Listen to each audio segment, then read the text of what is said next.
Hello and welcome to episode 220 of the Nerds at Large Gaming Podcast. I'm one of your hosts, Darby Allman. I'm Jeff Mayo. Jeffrey, video games. Video games. Video games indeed. Video games everywhere. You can't step around here without getting in some video games. Yep. Holy hell, we have a lot of stuff. That's about the thickest I've seen that doc in a minute. Yeah. A lot of the times when we do E3, not E3 related shenanigans,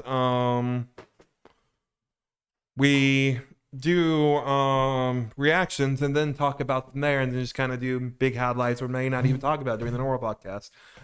We did none of that. We're grown adults with jobs and obligations now. Yep. So this is all we get. We just get to do it in one big go. Woohoo! Yeah. We just came fresh off of the Final Fantasy VII Rebirth announcement and the whole Final Fantasy VII anniversary stream. So that's what we're going to be talking about right off the bat, but we will also be getting into Summer Game Fest, the Xbox, Bethesda, let's just go ahead and say Activision Showcase, and all the other, like a bunch of other showcases, just showcases all over the damn place. So we're going to be getting into all of that. But first, and most importantly, Final Fantasy VII Rebirth. Jeffrey, what do you think? Let's go. Let's go. Indeed. I think the most right thing, we got our best case scenario from what we were talking about, where we got, obviously not fighting, but in-game shit of them walking. Got to see those environments. Got to see Cloud walking around with Sephiroth. And we got a release window. Like, me and you were talking about, oh, would it be cool if they just said 2024 or some shit? Like, oh, winter next year is their plan. Do I expect them to necessarily hit end of next year? Not necessarily. Yeah, but if that means probably we're going to get it at the latest early 2024, yeah. We take those. We take those here. We do indeed take those. No, absolutely. We got in-game shots. We got like a shot of the most open environment that we've seen, obviously, in any of the Final Fantasy VII Remake, anything so far or whatever. We got confirmation of 3 games. So we can start to know trilogy, how that's going to go. And we have a release window. It's like, I would have lost my mind from just a completely cinematic thing showing like 30 seconds of fucking a calm town. Like, I lost my mind because obviously. So no, this is like, above and beyond overall what I would have expected. And I think it was obviously a dialogue. There was like dialogue going on throughout the whole trailer. I think it's going to be a lot like just the way that Final Fantasy VII Remake is written. And especially I just watched the end of the game again last night just out of hype. And like there's so much subtext and so much teasing and so much the cryptic things and just the way that people talk in that game. So it's like that trailer, there's already so many of those lines. It's like people are gonna pour over that and debate what it means back and forth, all these things. Yeah. You know, it's well, even just the title, because everyone's like, we've been calling it Remake Part 2, but everything even we've talked about is there's a pretty high likelihood that Remake's not even going to be in the title. It's going to be Final Fantasy VII Re something. I think that was a prediction about a lot of people made. Obviously, that Remake did not mean what we typically meant. It meant a different meaning. 100%. And now we get Rebirth, which kind of goes along with that, like kind of like a rebirth. Yeah, you know, it's gonna have a bunch of crazy shit. Well, I mean, again, it is not a coincidence at all that like they are once again hammering home the things are changing. You know, it's the future's not set in stone and everything. So it's just hammering over and over again that like shit's gonna change in this game. Which, I mean, you know me, I both excites me and scares me at the same time. I think I'm gonna love it regardless because I'm just in for the crazy ride here. You know, I am. It's my favorite game of all time. I'm in for it. But it is my favorite game of all time. So that's also where it's like, you know, I do kind of want to see my favorite game of all time, play out, you know, in a way, even if the possibilities of like things of what could happen, I think like the fact that me and you and Max Online, everyone gets to speculate about this is fucking exciting, and it almost gives you the sense of, because the original Final Fantasy VII is completely built on crazy soap opera twist after crazy soap opera twist. It makes it kind of feel like that again, but you know, it's just delicate. Yeah, I want it to be handled right, and I have faith. I definitely have faith. But like, yeah, shit's gonna get wild.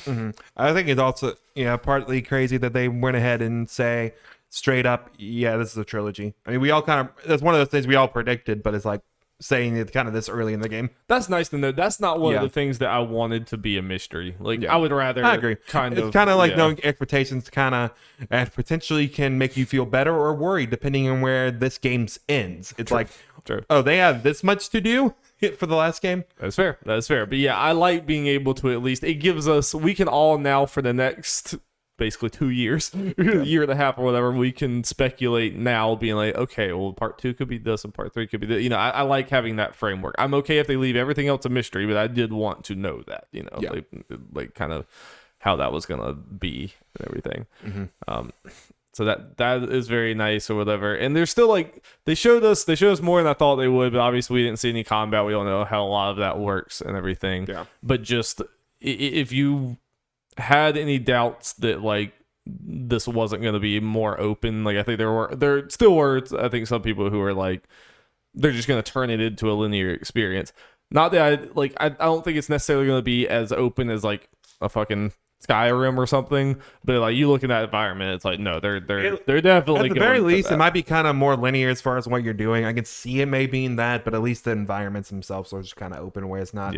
Because one of the criticisms you frequently saw towards 7 Remake was corridors after corridors and stuff, which it fit what Midgar was, but at least here, even if the story itself is linear, which I don't think is not necessarily a bad thing, the areas themselves may not be as linear and straightforward.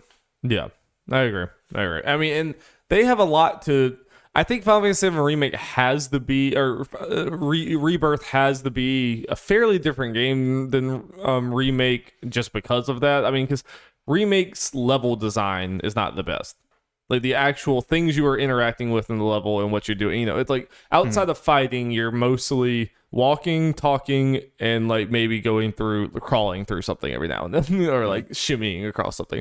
That's about it. And opening up a chest here and there. It's like there's not like the levels themselves are not like the most engaging thing in the world, even if they are beautiful. They're like really pretty and everything. That's gonna have to change some. And hopefully for shimmering, the fact that it is just straight up PS5 only.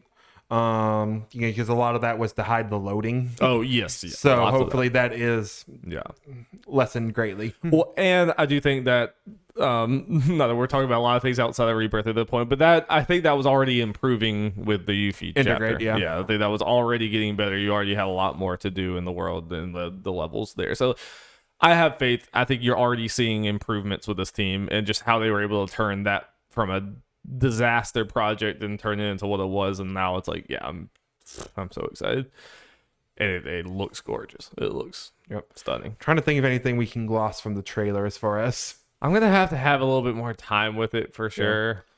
We just have more of, it's just more of Aerith being a little all-knowing. She's like she knows a lot more than we even. One thing to point out is at the end when Zack's walking up to Midgar, that was Angel's feather. It was a white feather falling down, and they were talking specifically about like changes. I think in the voiceover, it's like,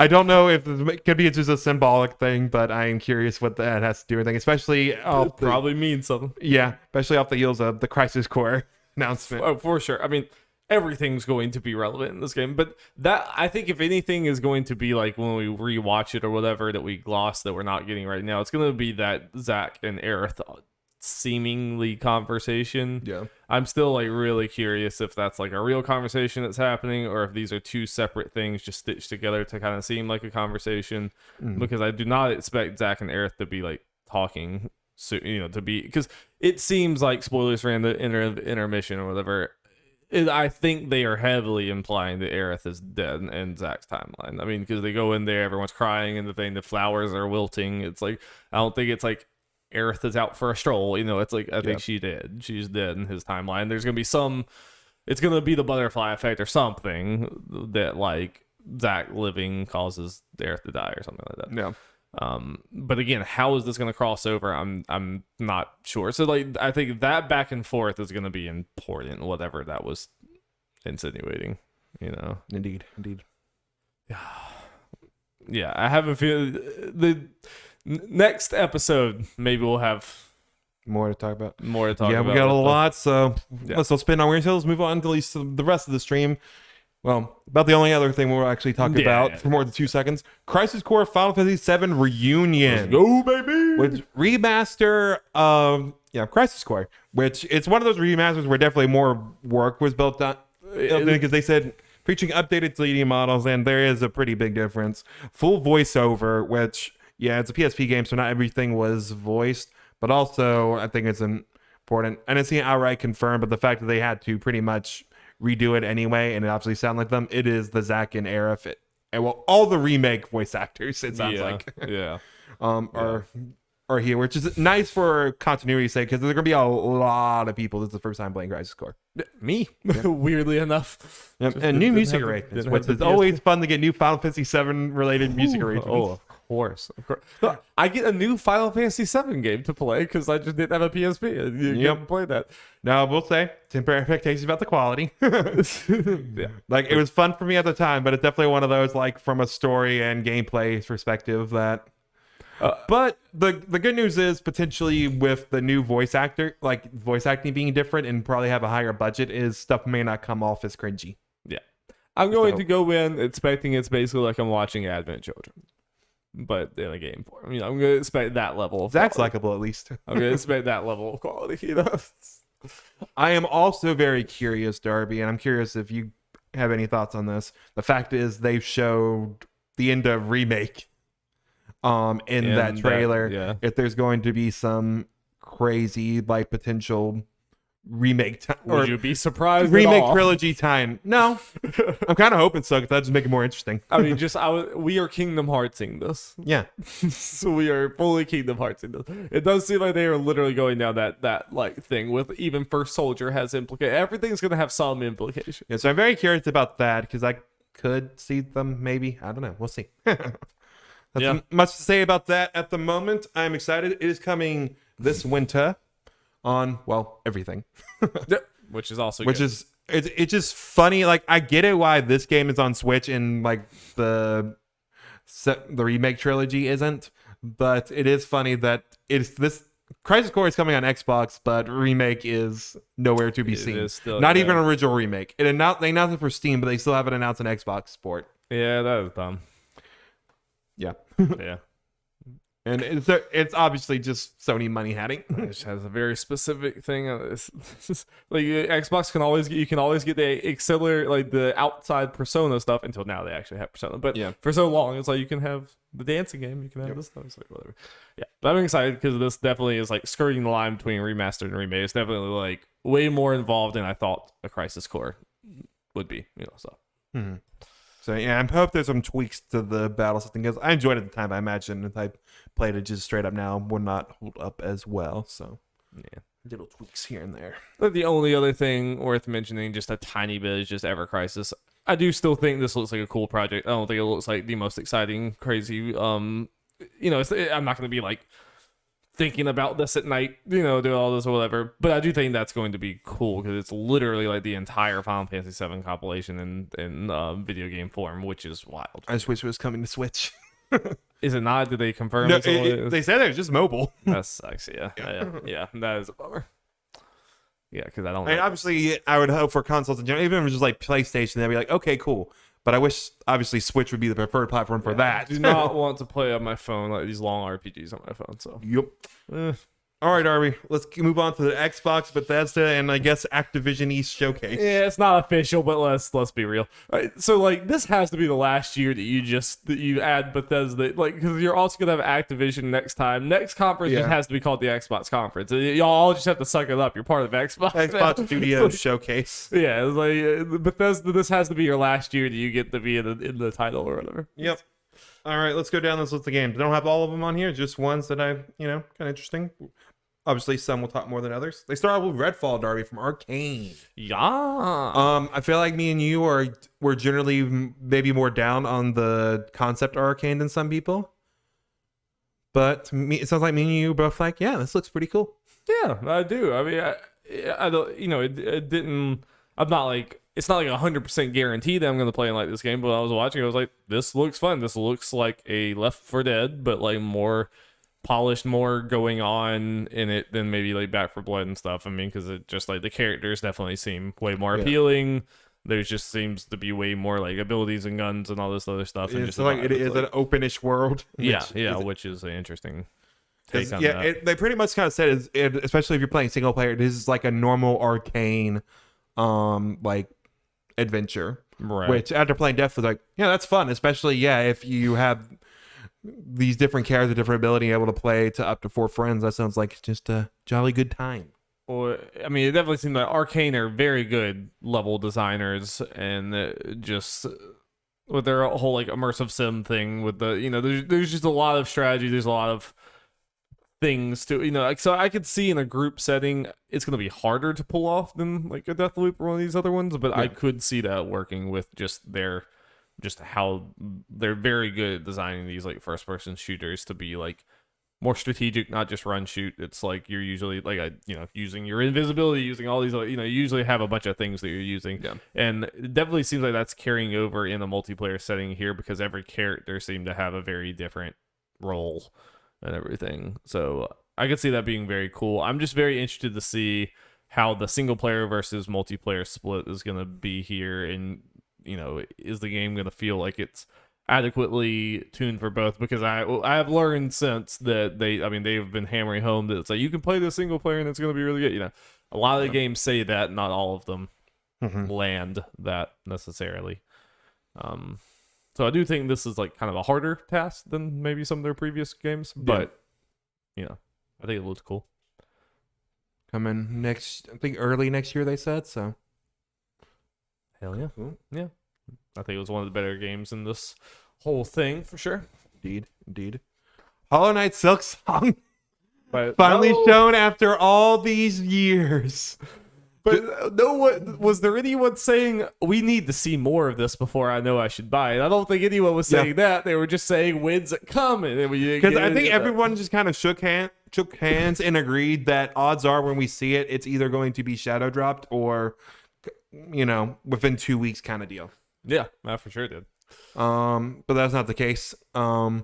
It was just here to announce that it's be day one on Game Pass, and that is coming out within the next calendar year. So expect it on June, what was it, 12th when that conference happened? Yeah, something like that next year.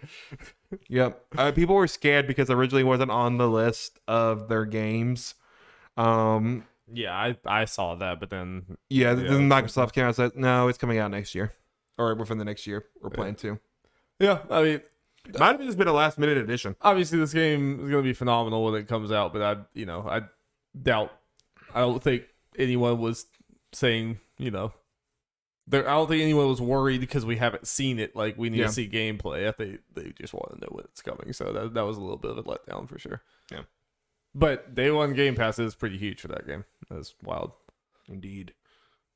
High on Life from Squanch Games coming in October. Yeah, you're a squanch head. I'm a squancher. You've been known to squanch. I squanch every once in a while. That's like fun. It looks awesome. It's stupid fun, and it's obviously watching the trailers. Obviously, Justin Roiland and his silly voice.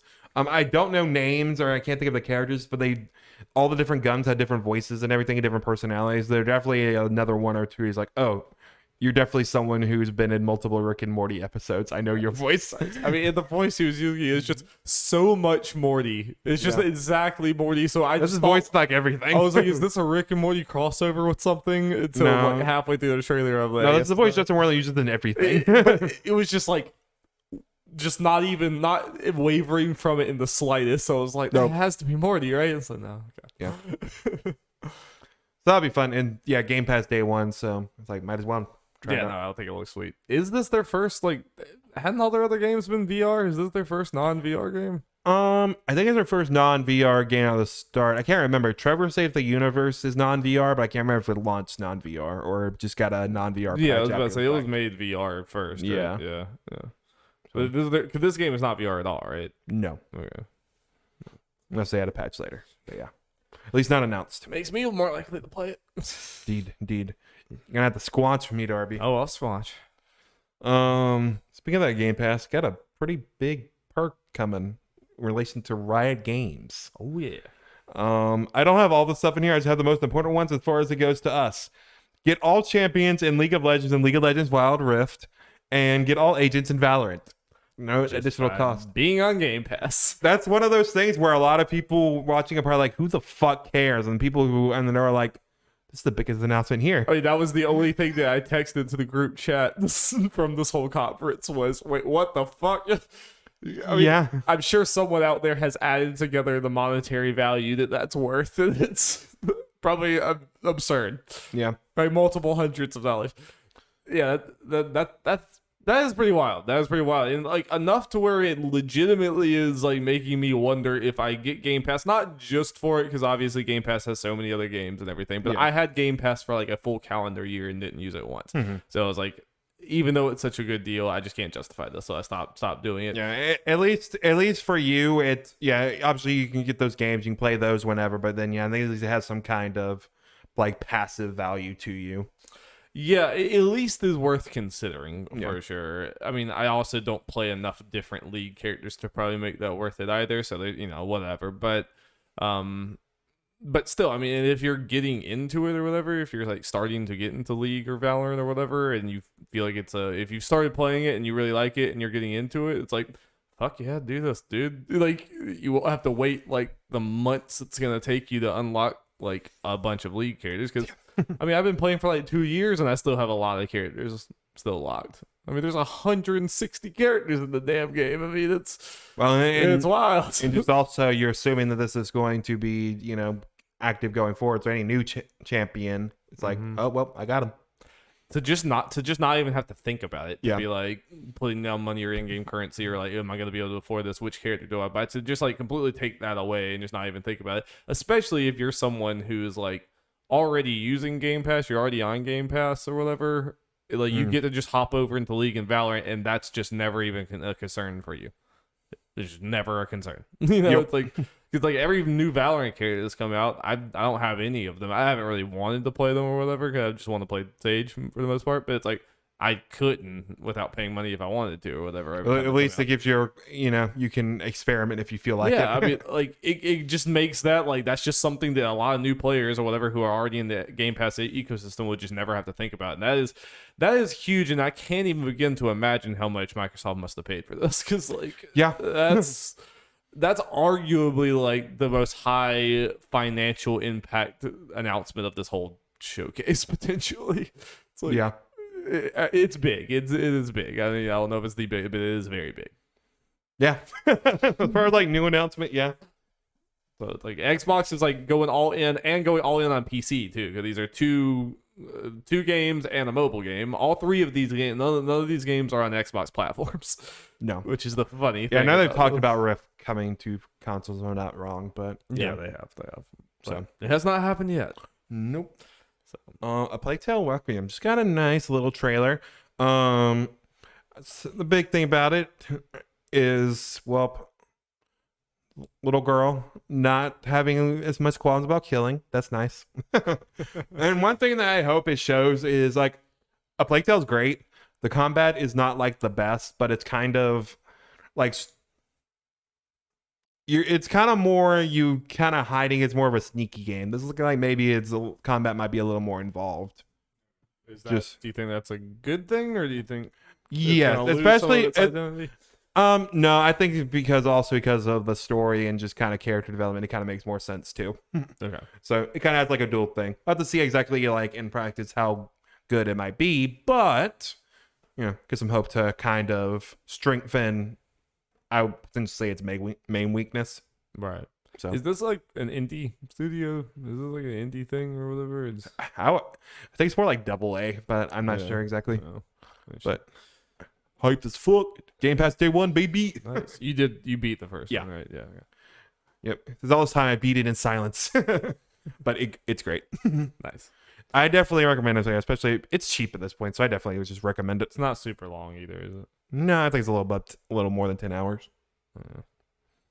Overwatch 2. Overwatch 2, baby. So this is going to be a weird one where a lot of this information was not during the actual conference. Yeah, but fuck it, we're not gonna break this up. So Yep. strap in for the Overwatch 2 time. All right, let's go through this stuff. We can go step by Should you step. just make this a time code? Sure. I mean, I'm not saying it's gonna be that long, but you know, we don't wanna. And I'll do a return time code. Okay. Yeah. Overwatch 2. We kind of figured it was rumored free to play now. Yes. The multiplayer at least. I think you still may have to play for the. I'm assuming. I have PvE. not seen that said, but I think so. Yeah. Yeah. That is not complete fact, but I mean, that doesn't change it to us. We're gonna get it free anyway, but cool. That just means more players. Have to pay for it. Early access coming October 4th, but that's just one of those things where for us the game just comes out because it's pretty much just the PvP launch. Yeah, it's a bit. The multiplayer basically launched there, single player sometime next year. Yeah, that's the important thing. Which people are acting like it's the first time that's ever happened when Halo just did it last year. But you know, people are fucking weird. We'll get into that. Beta's coming at the end of the month, and it's going to feature the new character Junker Queen, which we'll talk about in more detail in just a sec, and the Rio map.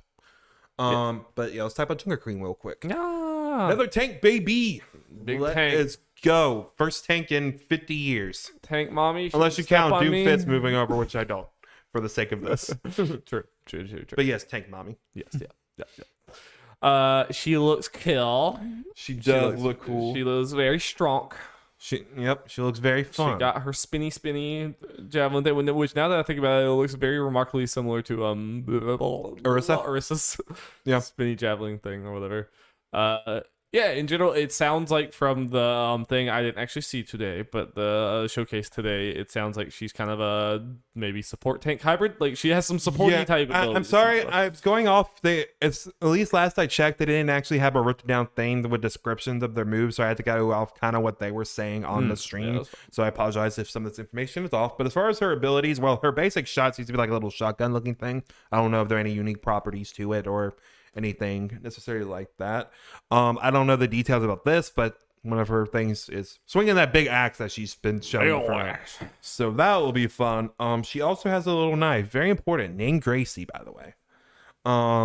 That is her default melee attack instead of just like a punch or kick like most other characters have. She uses the knife, and they mentioned that it is a little bit stronger, at least than I think about all the other melee attacks. Of course, Gracie is strong. Yes. And you can throw Gracie at opponents, and they kind of mention like, it might be a little difficult, yada, yada, yada, to hit like moving targets. But if you land on them, you can recall it because she has like a little magnetism gauntlet thing. Yeah. And if it's stuck in someone, they are pulled towards you, which could be very... Potentially, like, if you want to get a tank dead, oh, wait, never mind. This doesn't work because there's only one tank now. I was gonna say do that and rewire your brain. Yeah, and then like Reinhardt does the smash thing. But you can definitely pull someone out of position. Like pull a squishy, pull a support or something. Pull them to your whole team and then just bounce on them. It's like any sort of like CC movement stuff like that, especially moving toward. I feel like most people's stuff like pushes away, so it's kind of cool to have. I mean, I guess there is stuff that pulls towards you, like Orissa's ult does that now. But anyway, and ult is, there you mentioned the dash forward things, like use the magnetism thing to have like a bunch of shrapnel in her weapons, like move in like a tornado looking thing, you move forward. It's like a decent bit actually. And I think they said if the person is quote unquote like wounded or something or whatever the term is, so they can't be healed, or at least for a short time after being hit by it. Yeah, she might be doing a lot. Yeah, so obviously people kind of say based on that, it's like, oh, she sounds like a healer's support's nightmare. Yeah. Woo. Yeah. Wonderful. I love it here. But I'm glad they're, it's one of those things that, it's an obvious thing, but nice to hear say it's like, besides Sojourn, this is a character that was made with 5v5 in mind. Like, True. This starting, so that's gonna be a cool thing about heroes now in the future is they're made with that in mind instead of all the other ones that were made with 6v6 and have to be kind of tuned to it. And some having to try to adjust, may not adjust as well as others. Yeah, it's gonna be interesting to just look back on this like a year from now and just kind of like see if there's a very obvious design philosophy change, starting with Soju and going Yeah, forward. I think the way they talked about it was, again, obvious thing that shield's less of a thing. They don't want tanks to heavily rely on shield and just kind of the general, I guess, status effects or whatever. We're at to wait and see how it works in the long run. But right now, I think they're saying the right things as far as, especially how they're changing tanks. Because with Overwatch, everything revolves around the tank. It's like where the tank, how the tanks are designed, kind of is the lifeblood of the game. It's like the game can be awful to play or great to play depending on that or whatever. So like, I think trying to find other ways for them to be useful, like whether it's stopping healing or giving buffs or just pulling people, doing like crowd control type stuff. I think that is way more interesting than when we plop the shield down and you stand behind the shield. Yeah, especially when you have two of those characters. I do think the 5v5 especially change is just going to be one of those things that we eventually are like, oh yeah, duh. It's like it takes some getting used to, and there's some sadness about things changing, but I think it's gonna be how I look back at roll queue being like, how the fuck did we play this? I think we're gonna have a similar thing. Yeah, well, it's such a weird thing looking at the differences between difference in Overwatch fans, because I've seen a bunch of Overwatch people, maybe more like casuals. I don't know exactly like how much put in, like calling roll queue the death of Overwatch. There are a lot, and I think people kind of forget how bad it was. Yeah, if you just put out and the like roll queue was taken away and it was just like the game we played before, I don't think I would play Overwatch anymore, because like it's just half your games is just everyone plays damage and you lose. If the other team is not also playing all damage, you lose. So it's just like, cool, great, we just flip the coin that was bad. I don't know. Yeah, I mean, there's a lot of things with Overwatch where I feel like I'm going crazy about, or I feel like I'm in the minority, and I don't understand why I'm in the minority. But I don't know if I'm actually in the minority or if people on the internet are just loud. True. Moving on, there's a little thing that I don't think was said directly during the stream, but based on a screenshot and just developer follow-up. Hanamura, its type of map, been done away with. Yeah, but they mentioned with Hanamura, at least specifically, and probably going to be another one or two, like maybe Temple of Anubis or something. They're going to be reworked, so they will not go away, which is cool because the aesthetic's cool. But yes, yeah, I'm just very fascinated to see what that's going to be like. How much of it is going to stay the same, or is it just going to be all different? It's just the aesthetic looks, because it's like obviously, like it's practically a new map in a lot of ways, but they wanted to keep the aesthetic. I feel like there's going to be a fair amount that has the change just because it was not designed for whatever they're going to make it, I agree. But I'm just fascinated to see how that goes, And yeah, if Hanamura is going to be the only one, or if they're going to, I imagine they might not get all of them, but I imagine they're going to try to not have those left completely behind. Yeah. And I hope they're able to do that, because that would be cool. Yeah, because they always talk about like representing different people and location and everything. So I'm sure, especially with the diverse staff that like Blizz and the Overwatch team have, they don't want to lose out on those kind of things. And you get to reuse some assets. True. But going into support going farther out, they mentioned as far as the heroes coming up, there are 2 support heroes in the works that are kind of more soon, and then another tank. But we also have some information as far as when those heroes might be coming, because they talked about the first couple seasons of Overwatch 2 starting October. The stuff that launches on October 4th, season 1, 3 new heroes with Sword Jordan and Junker Queen count towards, and then 1 support hero, which is probably the Fox girl. Let's go. Person. Give me Fox girl. Let me be a little fox. I want to be a cute little fox. That was teased during the Overwatch 2 trailer shown at the Microsoft conference. 6 new maps, which we've seen / played on most of them. Yeah. But still, 6 new maps, awesome. Yeah. And new game mode they put on there, which is just push. They talk about. I didn't even think about that yet. Yes. And they mentioned more new game modes are coming in the future. Yada yada yada. Season 2, a new tank hero is going to release, as well as another new map. And they mentioned as far as the rollout for this, every 2 seasons, seasons are going to last 9 weeks roughly, and every 2 seasons there's going to be another character hero released, and then the seasons in between those are going to be another map. Yeah. So every season we get a map or a hero, which sounds good to me. It was pretty much what we got before, but this is more like specific, like time wise. It's more of a confirmed concrete, like timing wise. Because we kind of guess, like, because we've talked about them a lot of times before. We're like, it kind of feels like it's about time for another map / hero, because we kind of knew felt like the rotation, and then usually like a week or 2 later it's like, oh, there it is. Right. I mean, yeah, and that the biggest thing is like, this is not like maybe not quite the huge content drop or whatever you were expecting, but it's like, I don't even necessarily need it to be that. I just want like some life to be injected in the game at a clip that you can expect, because like both League and Fortnite are great about that. I don't even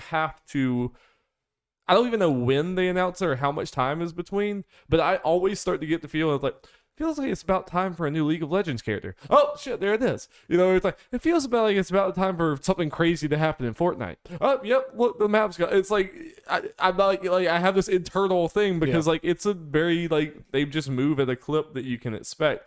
Overwatch, I'm tired of the like, is something gonna happen? Who knows? Please do something. It's like, yeah, I think it needs to get on something. Yeah, and if it's like a clip where it's like every 2 months we get one or the other, it's like, okay, yeah, that's fine. That's good. Yeah, no, I'm good with that. That's all I ever wanted this whole time. I would have been fine with that this whole time. The kind of plan makes sense. And as far as the amount of content we're getting in the beginning, kind of thinking about it, like initially I was like, oh wait, when I saw the thing here, I was like, okay, does that count Swords Run Junker Wings of Does E?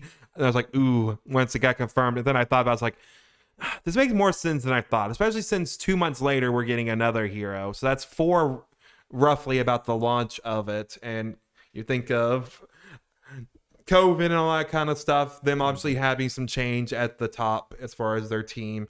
And apparently, because of Bobby Kotick, they lost months of work. You factor that out, and it's like, okay, this makes, and then all the reworks and everything's like, okay, this makes more sense amount of content than you would initially think. Graphic change, and I mean, there's a lot of things. And just changing the dynamic of the game going to 5v5. For sure, game going to 5v5, a new like competitive game mode for the first time in its career, in its whole thing. I'm good with it. I'm not even going to dissect it at this point. I just want to be excited about Overwatch. You know, I just want exciting Overwatch to play. We just kind of wanted to come and have that constant stream like we were talking about. I still do stand. I still think that Overwatch 2 as a whole was a mistake of a way to do it, and I think all the devs at Overwatch would agree with me. Yeah, I think they would all say the same thing. I think that was part of like, they had to make this compromise or whatever with this. I think they would have probably rather just done a single player expansion and kept adding this stuff, but I also feel like just relitigating that over and over and over again is kind of pointless. You know, it's like we have all the same conversations for the last like 3 years. It is, and I'm kind of tired of having those. Now it's just like, okay, we're getting new stuff, and this is a game I have a big history with, and I'm excited about. Yeah, and they've done what we've been wanting. They're communicating. They have a clear plan. Yeah. If they keep on pushing it back, okay, then we can bring up the conversation. Yeah, basically, you have to allow them to make this better. Yeah. You can't just keep, like, as they're trying to make it better, keep, like, shoving them out the door. It's like, you gotta, like, at some point, you either have to not care about Overwatch anymore, or which is fine, or you have to, like, at least let them shoot their shot. You know, you gotta let this happen or whatever. And that's where I'm at, for sure, is the, like, I've definitely pulled off of Overwatch a lot, and I'm, like, been a lot less excited, a lot less into Overwatch the last, like, 3 years or whatever. But I'm like, please, Blizzard, pull me back in. You know, like, please get me back interested to that degree. Yeah, dude. Yeah. Alrighty. Yeah. Let me get to the time. And did we mention that there's a beta in June? I feel like we just talked about it. Very important to note for it. If you got into the last beta, you don't automatically get into this one. Did they say how long it would last, or did they? So it sounds like it's gonna last longer, because they mentioned by some date, like a couple weeks after it starts, they hope to have everyone who signed up in the beta. Nice. Okay, that's good. So this sounds like this might be a longer one. Good. And more open. Everyone should hopefully get in at this point. Good. All right, let's get back to the rest of the stuff. Okay, we don't talk long about this one. That's kind of funny. Arc 2 coming 2023. I mean, Vin Diesel rises. It's funny, but they didn't. Was anything new learned in this? I feel like they just did it again. They just did the like, hey, remember Vin Diesel looks funny in this dinosaur game? Bye. Pretty much. Which I mean, I respect it. You know, whatever. Yep. It is funny. Score And an atmospheric survival. Coming October 21st, Game Pass, yada yada. I think it was during the PC gaming show. They had a gameplay thing on it. It's like, yeah, this game looks good. Nightmare fuel. Nightmare fuel, but it looked good. That's okay. So I will probably at least give it a try. Yeah, I'm very interested in it. Oh wait, it's coming out around Halloween. Darby, should we do a Halloween stream? Doesn't it come out on Halloween? 21st. Okay, I think I saw the first. I thought it was 31st. Should we stream it? By streaming, I mean I play it while you watch while we're in the dark. Watch it horror, yes. Yeah. Okay. Sounds good. Man, there's a lot of horror games. We'll get into so many. Space horror in particular. There's just so many. Got it. Like I've gotten more of the horror games recently, and then the October through March period is gonna be fucking insane. Jesus. Minecraft Legends, an action strategy game coming 2023. This looks good to me. Yeah. Look, I don't think I actually saw the full trailer of this. I saw the beginning of it, but I was driving while having most of this playing. So it's obviously Minecraft, but doesn't know exactly what the thing was. Then it started showing gameplay of you on horseback and kind of doing stuff like leading people and stuff kind of into battle and all that. It's like, okay, this looks fun. Action or is it? Yeah, they call it. They didn't go into the exact details of how it exactly works. They call it an action strategy game. Interesting. So okay, this looks pretty cool, and the graphics look really. So are you moving around openly on the world, or is yes? Okay, interesting. I know they had a basically dungeon crawler, Minecraft, but this is more of a open world or run around an environment. And again, it's one of those things because it's gonna be on Game Pass. Might as well follow it, and it looks good. Why not? I mean, I heard very good things about the dungeon crawler one. It's just everyone says it's very much a kid's game, but it's and obviously, I've learned to appreciate Minecraft's art direction. Not necessarily because of Smash, just kind of in general, especially when they updated graphics stuff No, I know you. It's because of Smash. Yeah. But yeah, it's okay when done. The stuff could look very good. I think the graphics for this look really great and everything. Sometimes the lighting effects and everything exactly blow me away. I'm like, what the fuck? So this is aesthetically pleasing, and with this kind of game, it's okay, yeah, it's gonna be really cool. Minecraft is one of those things. If we were 10 years younger, we would have so much nostalgia for that game. I would be 100%. It's I don't have it, but I for sure would if I was that age. Mm-hmm. The Last Case of Benedict Fox coming spring 2023. This looks very good. I don't remember this one. It's a side-scrolling action thing where you're a dude, and you're I can't remember. It was your dad died. I can't remember if going into his head or not. I can't remember the exact thing. The problem is I remember the stuff looks good, but because I fought so many fucking game trailers last week, it all doesn't get exactly right. But this is one of the ones that impressed me the most. Gotcha. Out of throughout all the conferences. Okay, and again, day one Game Pass, so I am very interested. Well, yeah, we don't have to sit on it too long. I just wanted to refresh myself. Okay, yeah, I think I vaguely saw this in the background, but it does. Yeah, it looks very good. It doesn't look like crazy amount of combat, but it does have some. It looks very Tim Burton-y. Yep. So it's really cool, and going for again more horror-ish stuff, so that's fun. As Dusk Falls coming July 19th. This is the visual novel-y thing, right? Yes. It looks very weird, but cool. And you can play up to 8 players or something. So that could be a potentially fun thing to. That's very ambitious. I'm very curious to see how that plays out. Luckily, we know this is one of those things I think it's high enough to where we'll get reviews for it and stuff. And also Game Pass, so we don't need to worry about that anyway. And Cube will play it, so I'm curious because again, if after we get done with the Quarry, because again this is multiplayer, this could be another fun thing to do with the group. Yeah, can you do it locally like that? I guess. I imagine. Cool. I guess I don't know 100%. Pentiment from Obsidian. Oh yeah, coming in November. I'm just happy that Obsidian gets to make weird shit like this. You know, just like they're bought by Xbox. It's like, oh, they're just gonna be making gritty, like open world third person action games. Like, nope, they're gonna make weird ass murder like mystery, whatever they like. Looks cool. I might give it a shot. Yeah, it looks like a cute little game that could be very. It could be one of those that's like, oh shit, this is really good. You know, it's like, who knows? Obviously, Obsidian has it in them. Oh yeah, especially from the story point. I think they're one of the better story writers of the big AAA indeed studios. Cool. Also from Obsidian, Grounded, getting out of early access in September, getting that full story and can explore that full backyard. Yes, it's not my type of game, but I have a lot of respect for it. I think the vibe and the humor and everything are very good. So I'm excited that people get to play that. Diablo 4, Necromancer announced, and probably some other shit. I think it's one of the longer presentations during this thing, but I admittedly was not paying complete attention to it. I still think Diablo 4 has had some of the best trailers, just like character trailers, story trailers that I've ever seen. Like, still that announcement trailer, I think, is one of the best video game trailers I've ever seen. It's like 9 minutes long and fucking crazy. But this was also really cool. I mean, even if I never played this game, I just think it looks very cool.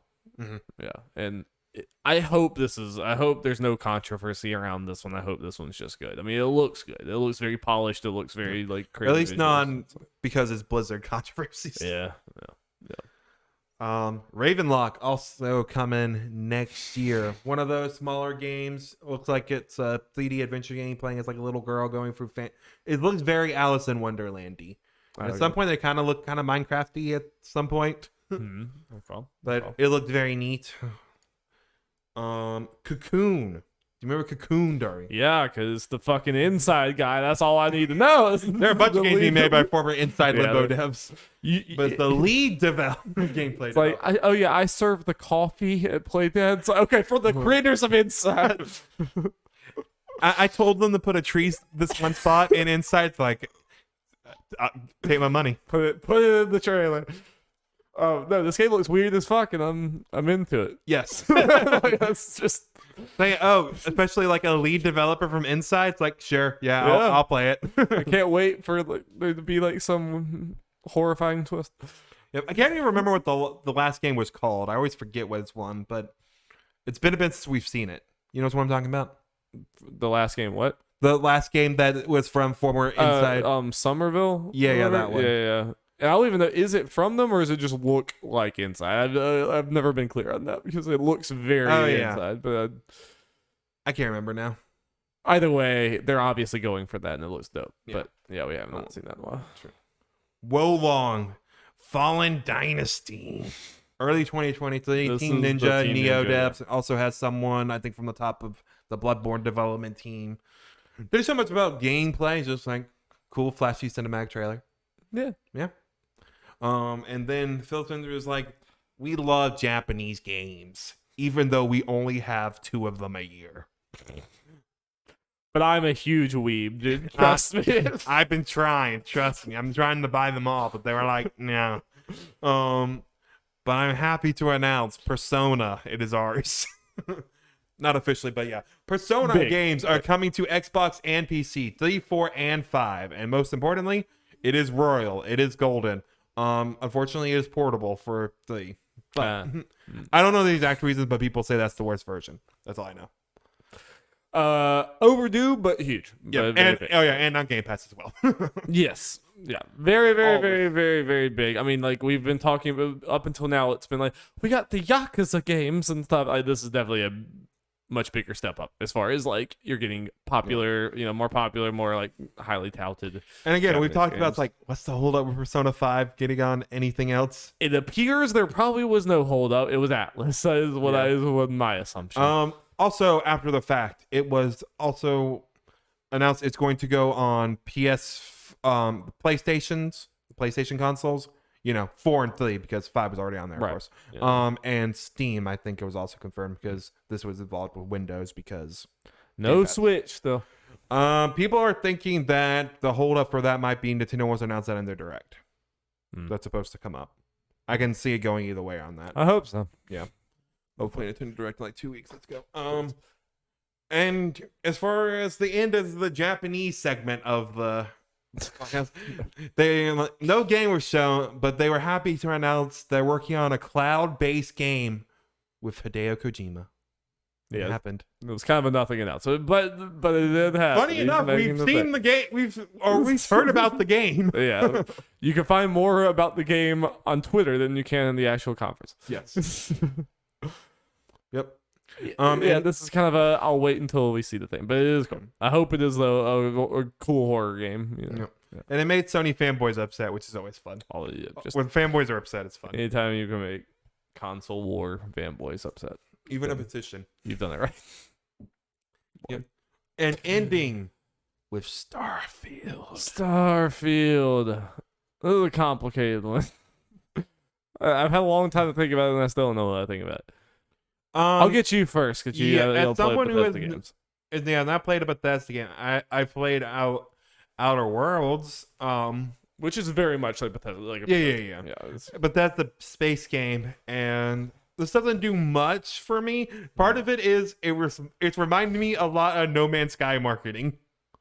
Oh yeah, 100%. Yeah, with the like thousands of words. To where like the whole 1,000 worlds thing doesn't necessarily excite me. No. Just because it's like a lot of them is going to be nothing. Well, and they even said with like every solar system has like you'll find a Goldilocks planet or something that has life. So it's like most of them are just resource dumps, basically, whatever. Which, I mean, there's a version of that could be exciting or not exciting, but there's a version that could be good if you're like really taking your time and slow pace with it. I mean, there's some people that really like that shit or whatever. And I mean, I RP'd in Red Dead Redemption like crazy. I mean, you can get me to sink into a game that hard at times. But my biggest thing, and I'm going to elaborate on what I mean by saying this because you'll think one thing, but I don't necessarily mean that.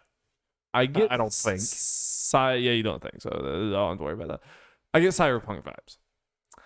Not in the sense that I think it's going to be a broken, buggy mess. I mean, it might be, but not. But that's a feature for Bethesda. That's a feature. That's what Bethesda always tell me. I don't necessarily mean that I see that in it, but I see a lot, like especially in a post-Cyberpunk world. I saw a lot of what Cyberpunk was touting, and I got really lost in the RPG-ness of it, and everything else like that. You were kind of ignoring some of the other things that look very weak. I think when I saw like gunplay and like combat in here or whatever, I think it looks weak. I think it looks very cyberpunky in the sense of like that gun does not look like it feels very good. It looks like these combat encounters are going to be very kind of loosey-goosey. Like the strategy is not, because in Cyberpunk, I don't know about you, but there's not a whole lot of strategy to your gunfights. It was just kind of you run around, shoot people, you keep running like a chicken with its head cut off until everyone's dead. And that's kind of what this looks like to me. I agree. And even at least to me, from the way it looks, like the story stuff could be good. I don't know why. The actual talking to people just looks very weird to me. Because it looks antiquated. It looks Bethesda. Even looking at them dead on, like I think Outer Worlds had something very similar, but that never bothered me. I think if I just get the character models themselves, they just look off to me in this. We have like the realistic looking people, but these kind of like they're going for realism, but something is just really off about them. I swear I don't think it's just in my head. It's like it legitimately, because there's shots in this game where it objectively looks pretty. Yeah. It looks very pretty in some of these shots, but especially when it goes on to those character models, I swear I can see the Bethesda underneath. It's like a Bethesda character model, but it's glossed with like this shiny latex thing or whatever. So if you look at it really fast, it looks good. If you just like look at it and keep moving, it looks really good. When you stop and look at it, it's like I can see right underneath the surface. I can see that it's something about like the way that the characters move and everything. It's like, is this the same engine? It's starting to look like it might be the same engine with just some like nice stuff on top of it, because there's a lot of the bones of the Bethesda like stiffness and jankiness kind of still seem to be there. It's like I was like starting to like, I don't know, like that was alarming. Like I got too much old Bethesda vibes from it, and it's hard to pin that down completely. Yeah, I do think I do think there's a chance this game is good, and I do think there's certain things that people have pointed out either in the trailers or outside of. There's a lot of like really funny, cool role playing stuff in there. Like apparently you can, one of your character choices, you can choose to have a mom and dad that you're close to, and your mom and dad will exist in the world, and you can go visit them, but every like month of in-game time you lose money because you're paying for them to be there or something. You're like paying for their house or something. So it's like that's the disadvantage of it. And I think you could also buy a house but you have to pay off the mortgage and stuff like that. I love shit like that. Like I love goofy ass Fable, Bethesda-y shit like that. So it's like there is definitely some undeniable charm, and I think there's a way there I may enjoy this game, but I've been saying for a long time that when Bethesda comes out with their next big RPG in a post Witcher world, a post even Red Dead Redemption 2 world, post Breath of the Wild, post all these other games or whatever, it's like they better come heavy and hard with like what makes modern Bethesda different, and better or whatever. And I'm not going to say they completely didn't do that, but it's about half. It felt like one half in, half out as far as that's concerned to me. Yeah. So it's they complicated. delayed it. More time. Yeah. I think it's going to be there's a lot of people I would wholeheartedly recommend this to. I think a lot of people are going to absolutely love this game. I'm just not 100% convinced I'm going to be one of them. But I'm not 100% convinced I'm not either. Yeah, unless they just come out with from here on out just doesn't look good at all to me, I'm probably just gonna give it a try. Get the game Pass. Like, sure, why not? Yeah. See what all the hubbubs, because Outer Worlds wasn't necessarily my type of game, but I loved it. So might as well. Yeah, and I mean, yeah, definitely don't get in your head that just all old Bethesda games are bad. It's just they're kind of old at this point, and that's the biggest thing. Is like y'all make good games. It's just it's time to move forward a little bit, But a lot of their writing is really, really good. There's very memorable, funny stuff, and I'm sure this will be too. It's just complicated. I've seen a lot of other people share similar things. I can't really pin down exactly how I feel about that game right now. All right, let's move on.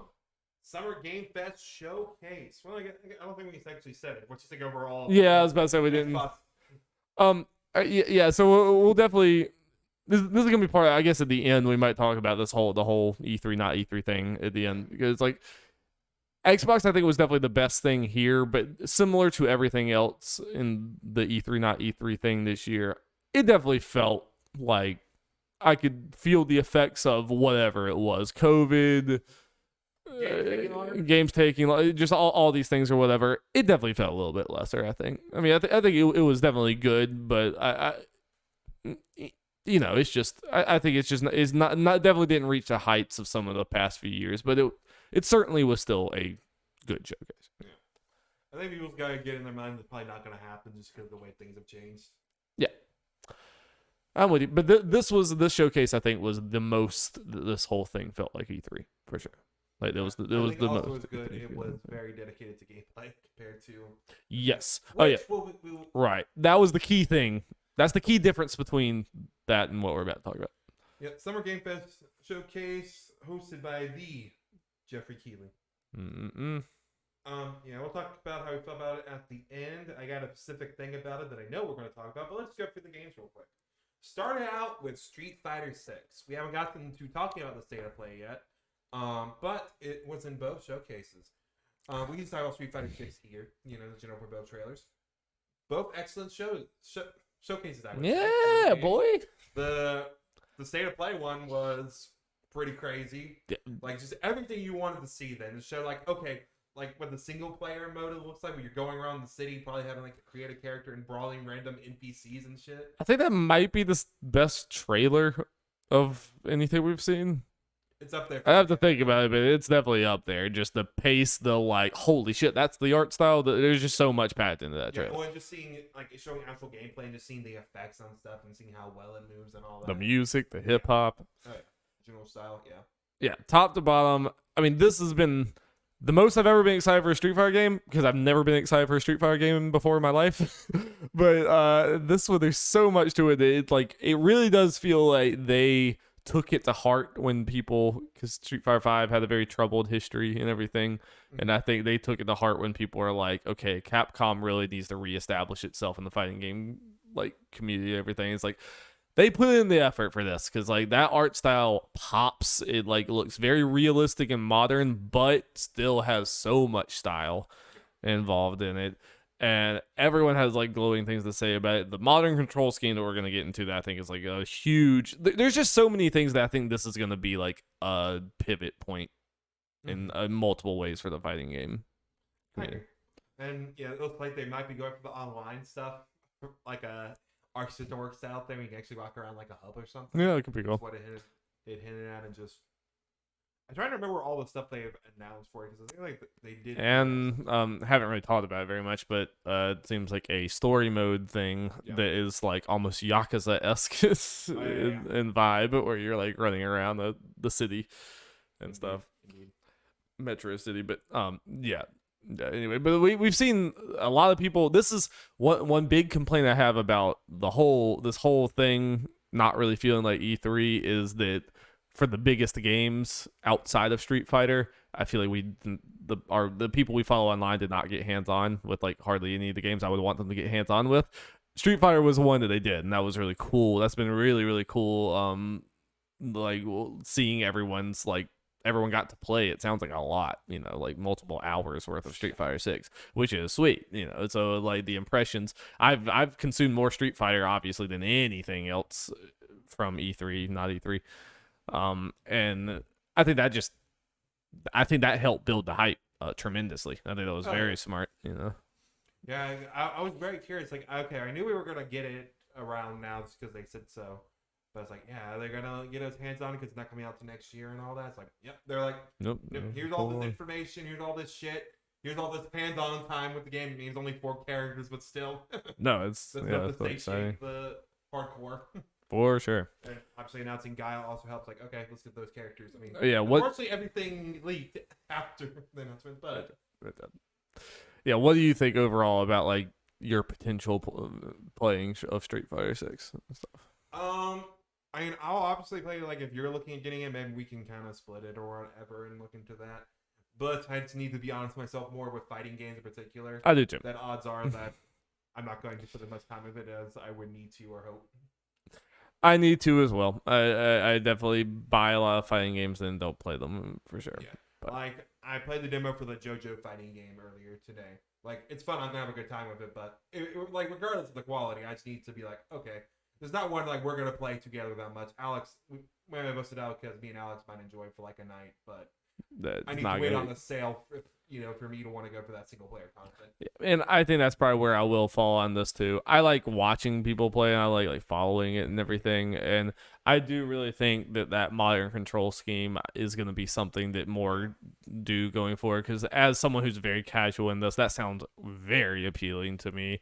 That it's like I can just think about like I want to do this move, and I don't have to be like, how the hell do you do that in here? Like, and just in the heat of the moment, try to get this out. And then, especially if you're playing multiple fighting games at once, it's like I can't remember all these from these different games. I think they're doing it the right way, where it's pretty much a lesser version of it in a way. Like the people that put in time to know the right commands on that kind of shit to do it are going to get more out of those moves, which I think is the right way to go about it. Yeah. There's an advantage to not use the modern control scheme. So.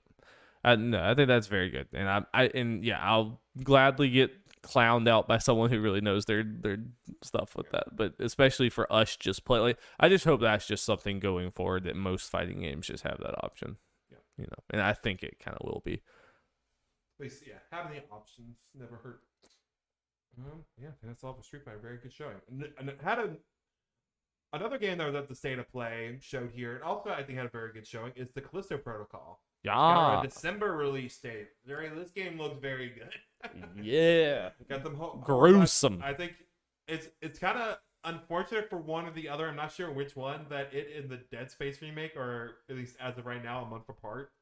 Because obviously old Dead Space devs, so there's going to be a lot of comparison. It looks very Dead Spacey. Yeah, I think it's become more and more clear just how Dead Space it is. It's like even the health bar on his back and everything. It's like... It's very, very Dead Space. Yeah, and showing off some of the Dead Space-esque little abilities or whatever. It even seems like it has like stasis, like its version of stasis, when you like pick them up and.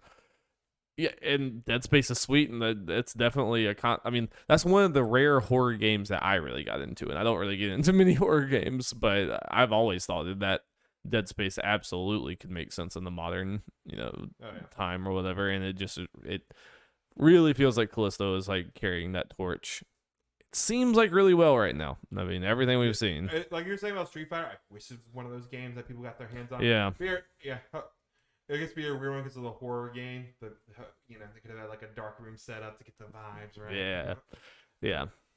Coming out this year, so getting pressed for that. Obviously, something I am very interested in. Very optimistic, for sure. Yep. For sure. Fort Solis. Yeah. This looked kind of cool. Yeah. But has Troy Baker and Roger Clark. yeah, didn't do a whole lot for me, but it's one of those big news like, oh, Troy and Roger's in another game. Yeah, it's more just the fact there's two very good voice actors, obviously. Working pretty heavily in it, so. But Troy's in fucking everything. So. This is true. Speaking of he was on stage twice in this showcase. Place. I don't know if you remember what happened with this game. I know apparently it was announced like 33,000 years ago. I'd never heard of it. This is a game, unless I got getting mixed up with something else. This is a game that's made by a Ukrainian studio. It was supposed to be here, but because of everything going on, okay, they didn't get a trailer ready in time. But Jeff's still like, hey, they were going to be here, but everything's going on. We're thinking about them, and we'll be ready whenever they are ready to show something. It's like that's cool. Gotcha. Yeah. Do that. So, and at least the graphic they put up look cool. I can't remember. I've probably seen that game before, but I can't remember off the top of my head. American Arcadia. Cool art style. Yeah, I like what it's going for, the general, I guess, setting or whatever, and the two different play styles. I can't remember if they were talking about like two people can play at once and kind of influence each other or what. I'm not sure. Or it's like two completely different kind of campaign kind of things. Not entirely sure. But it looks like something I'd be into. Yeah, cool. Yeah. The art style was very, very cool. Very striking. Goat Simulator 3, baby. Let's go, baby. Game of the year. I know what y'all are thinking. Goat Simulator 2 came out, and no, it did not. It sure did. I definitely thought, I was like, wait a minute. I was watching the Easy Allies, and they were like, we missed 2. It's like, I never played 2. And then someone looked it up. It's like, oh, it doesn't exist. And it looks like a big thing. I mean, I think it was the Easy Allies talking on the podcast, and I believe they are 100% right. This is one of those kind of concepts where you don't want to wear out your welcome. But it's been so fucking long since 1. Yeah. But just doing this again now, it's like, especially with all the money that they obviously made from Goat Simulator 1, putting all that in there, and probably the crazy ideas they got with. Now is the time to do it. And I think it looks like they're adding 4-player co-op. It's like, nice. That's like the perfect thing to do for like a sequel thing. Like doing all that crazy shit and probably even crazier shit with your friends. I want a multi-million-dollar budget, like multi-billion-dollar budget. I mean, that's the biggest budget game there. Yeah, it was cool. That's yeah. At the very least, it'll be fun watching streamers, and I'm sure that's all I'm gonna do. I'm probably not gonna actually play the game, but it'll be very fun watching people. Darby, a game I know you're at least interested in playing. Midnight Suns. Oh. October 7th. Unfortunately, with this, there's plenty of gameplay that released after the fact, but at least here we only got the CG trailer confirming Spider-Man. Spider-Man. Character. Venom as an enemy, and kind of going more with what Lilith is doing and pretty much possessing, not possessing, or making them her slaves like different Marvel characters, including Venom and the whole. Seems like possessing. Yes. Scarlet Witch was also one of them, which like. All right, we're all dead. Cool. I'm also very curious because when they updated like the cover thing they were doing, and Spider-Man was added on to her, and to make it symmetrical across from him was Scarlet Witch. So I'm wondering if Wanda will be playable. Like you save her at a point, and she'll become playable at some point. I would think if there's any like hero like that, you're gonna be able to play them at some point. I would think, I mean, maybe not. There's probably a good chance of that. For just a cinematic thing with no gameplay, which is obviously kind of a bummer. I still think the tone, like I appreciate them like hammering home the tone of this game and how it's like kind of very different from a lot of the MCU stuff. It's going a lot more into like dark mystical stuff, even though we're kind of doing that with Doctor Strange nowadays. But it's still it definitely feels unique. And still going into a bunch of random magic characters that odds are most of the MCU people who mainly watch the MCU have never heard of, and obviously and that kind of stuff. Ghost Rider, yes, that is, and all that kind of stuff. And I think it's good. I can understand why some of the more Marvel faithful might be a little bummed by this, but adding in kind of the more of the quote unquote normal heroes like Spider-Man, Iron Man, Captain America, Captain Marvel, good to help bridge those shoots. A good balance. I want a balance between the two. I do. It's like pretty half and half because Wolverine's also in there for and Hulk. Yeah. And stuff. Yeah. We'll have to see if Hulk's playable. Yeah, at least in the game, at least. Yeah. So I'm still very excited about. I have very high hopes for it. XCOM, obviously. I mean, it's like these devs know what they're doing when it comes to strategy games. So, high hopes. High hopes indeed. Also, I was very glad to see that there's a big rumor going around that the combat system could be completely revamped to remove the card system. Yeah, it smelled like bullshit the whole time. But. Well, it was because I figured it was because the rumor still had it coming out this year. Like, there's no way they only pushed it back 6 months while revamping the whole combat system. You people are insane for believing this. But yeah, the big part of the bummer that is, I'm like, oh, it's just been delayed to next year. If that was true, but hey, we're getting it this year, Halloween month, and yeah, still looks good. Cuphead DLC. Finally fucking coming out. Fine. Don't talk about this too long. Showed off the boss battle. Looks great. It's going to be great. It does. Apparently only like $8. Oh, wow. It's like they said it was like the biggest island yet, so it's probably going to be fairly meaty, I would imagine. At least you're going to get your money's worth with $8 I have to imagine. It's like $1 per boss. Can I admit that I'm a complete idiot? It wasn't until literally yesterday that I realized Delicious Last Course is DLC. Yeah. So it's DLC. Yeah. Proud of you. Never did get that. But I got it now. I'm proud. I'm on that wavelength now. Ballers as well. She's been laying with her head on the She did all that work to get us Rebirth, and now she's tired, and that's fine. That's fair. But she still wants to party. Yeah, you're welcome. Well, Sonic's just fucking dead. It's hard for him to stay. Lean him against your computer on top of Ballas, but like against your computer. There you go. We'll talk about you later, Sonic. Neon White. What was big out of this game for a lot of people is that it deconfirmed the direction. So now everyone hates it. I'm actually very this is one of those games where just the way it looks in conceptually, like it looks pretty great, but it's like okay, nothing against small developers. Sometimes it may be like a more swimming in sevens kind of thing, even though it's cool, like very cool concept and gameplay thing, but rough around the edges. I really like the way they present this game and the attitude and like the way the buy freaks for freaks. I love all that stuff. When I actually look at the game, it does not look like a game I have any interest in playing. But I wish I did because it looks like the people who make the game seem cool.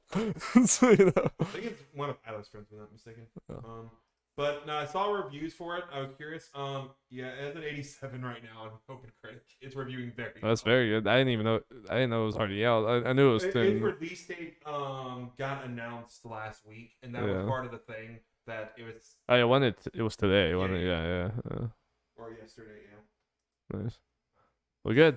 I mean, yeah. I'm not at all saying the game looked bad altogether. It just didn't look like it was for me. Yeah. But I mean, it looks like vaguely like Nier's edgy in a way. It's like a weird card-based thing. Yeah, I think it's supposed to be a lot. I remember in a previous thing for it, they're talking about like speedrunning's gonna be a big thing. Yeah. Like that, you don't have to be really into that, but that's just something that they're kind of hoping. That type of like satisfaction loop has just never really worked for me in games though. The like oh, I'm gonna run the same thing over or whatever, try to do it faster, beat my time. That's just never been that's not the type of thing that excites me in video games personally. So Midnight Flight Express. don't remember that. Like this cool looking beat 'em thing that was originally made by a single dad. But is he a single parent or is he just the only person working? Yeah. Maybe more people on it. Oh, this looked really cool and cool that, so that just highlight those kind of games that's made by like a single person of just a tiny team. Yep. What's the name of ZZZ? Oh no, we're not ZZ yet. Sorry. Well, I mean, Hentai Star Rail. MiHoYo, Yeah. I think is who we're trying to talk about. Showed a couple games, Hanaki Star Rail and Zenless Zone Zero. They both look cool. Yeah, they both look really cool. Yeah. It's one of those things where I see and like, okay, like man, some of you anime game devs can step up your game with the graphics. You look how good this looks. Yeah, it's like runs and everything. it doesn't have to look bad. You can, yeah. The anime style can pop. Yep. Yeah, both these look really. I forget her exactly. At least Hanaki Star Rail like looked and played like exactly what kind of game it was, but I remember like both these like okay, these both look really cool. They both look action. ZZZ looks it's more straight up. Yeah, it look more platinum-y than the other ones. Hanaki Star Rail looked more like a RPG kind of thing. Yeah, it looked like you had a party and you were like, yeah. Oh, I mean, they both looked interesting. Overall, like I like the style of ZZZ maybe a little bit more, but I think Hinkai, whatever it is, Star Rail might be more my jam because it looked almost Persona-esque or something. Yeah.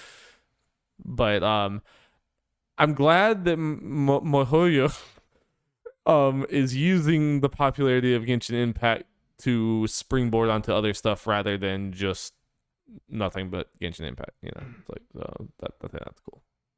Indeed. They definitely have style. Yep. Style to spare. But does One Piece Odyssey know what it's doing? Who knows? Because they won't show me fucking gameplay. They're scared, Jeff. Yeah, so we got a trailer for this. I was very excited for it. The trailer was cool and everything, but it felt more like the trailer you used to announce the game. Like, it looks more like it was a completely different trailer, but it doesn't feel much different than the one they used to announce the game. For sure. Which is a bummer because a lot of people ask you, okay, what kind of game is this? Because he said RPG, which it is, but it doesn't tell you that it's turn-based. Yeah, so like neither trailer did. It's just stuff that came up after the fact, and then in press releases and stuff that told you it was turn-based. Like, why don't you show us the turn-based stuff? Because that's how you get like. I don't get it for. You can say this for a bunch of trailers, but I'll focus on this one at the moment. Like, it showed gameplay as far as them walking around and solving puzzles and stuff, where people were immediately like, oh, this is like Dragon Quest. Especially when they showed monster design and stuff like, why don't you hammer home this is like Dragon Quest? It showed that turn-based combat, because I've seen, anecdote, I've seen a good number of people be like, I know little to nothing about One Piece, but I am interested in this game just based on the fact it looks like Dragon Quest. Well, it's like that's huge. Yeah, in general, and I know, I mean, yeah, like you said, it's a bigger thing. I think it was a problem in this whole press conference. The Aliens game, I know we're not going to talk about. Whatever is a down there for CGI trailers that. Oh, did you? Okay, because it is prime example of literally hiding your game. I mean, that trailer, you could do a whole study on that. They're literally they're ashamed of the game they're making.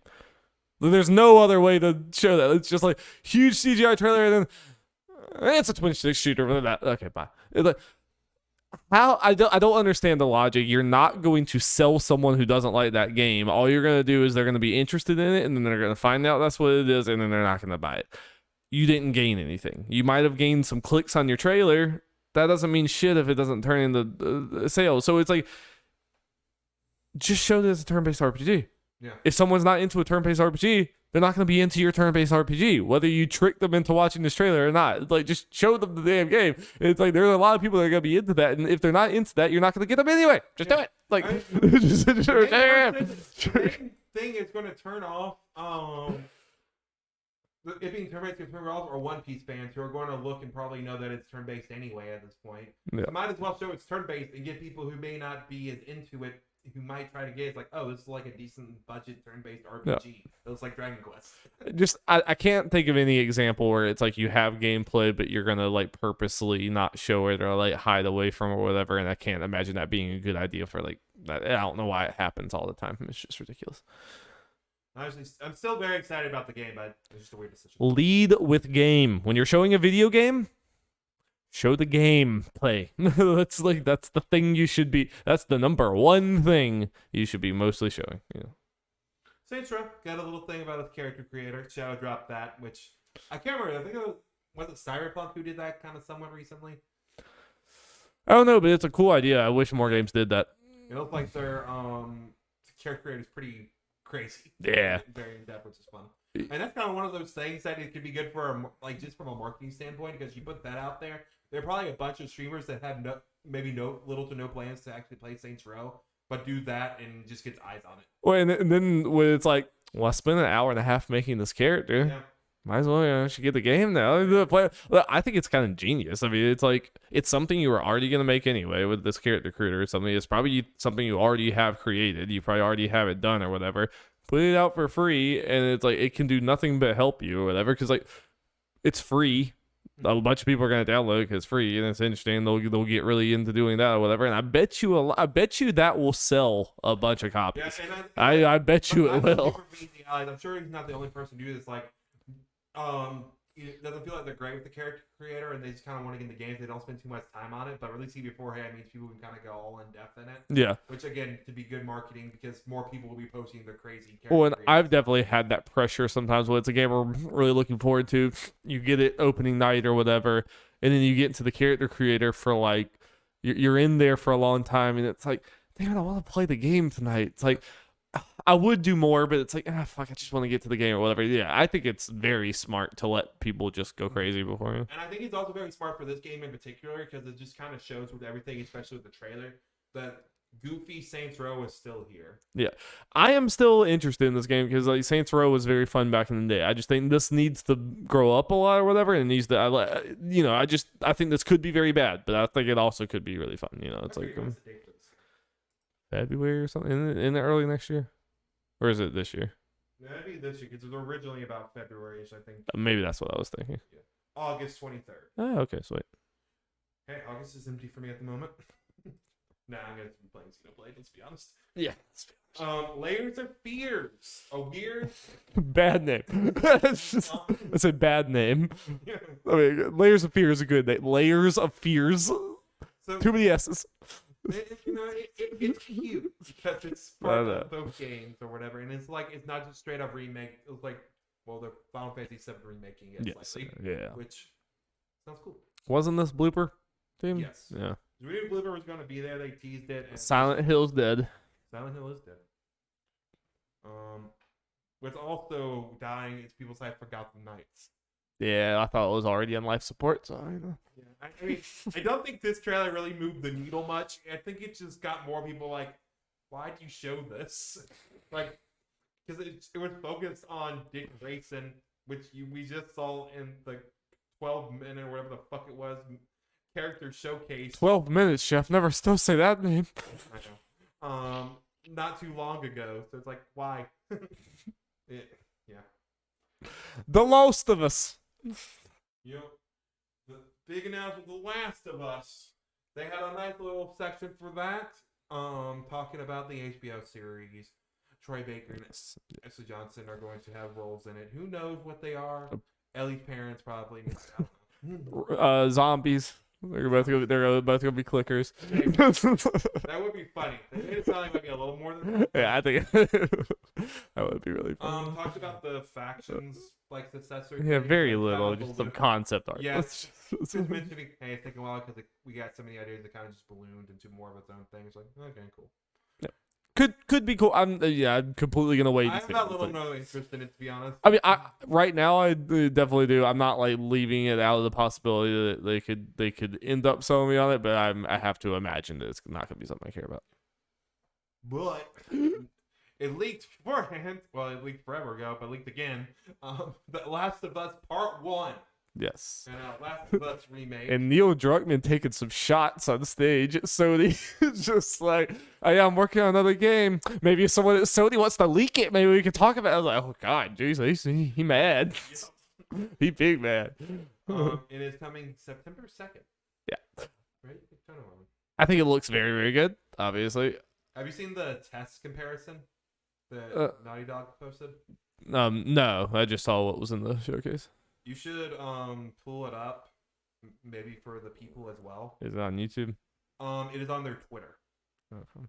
But yeah, it looks very good. It's one of those things where like, how much better does this look? Just watching it, I see the side by side comparisons. I'm like, oh, yeah, this does look better.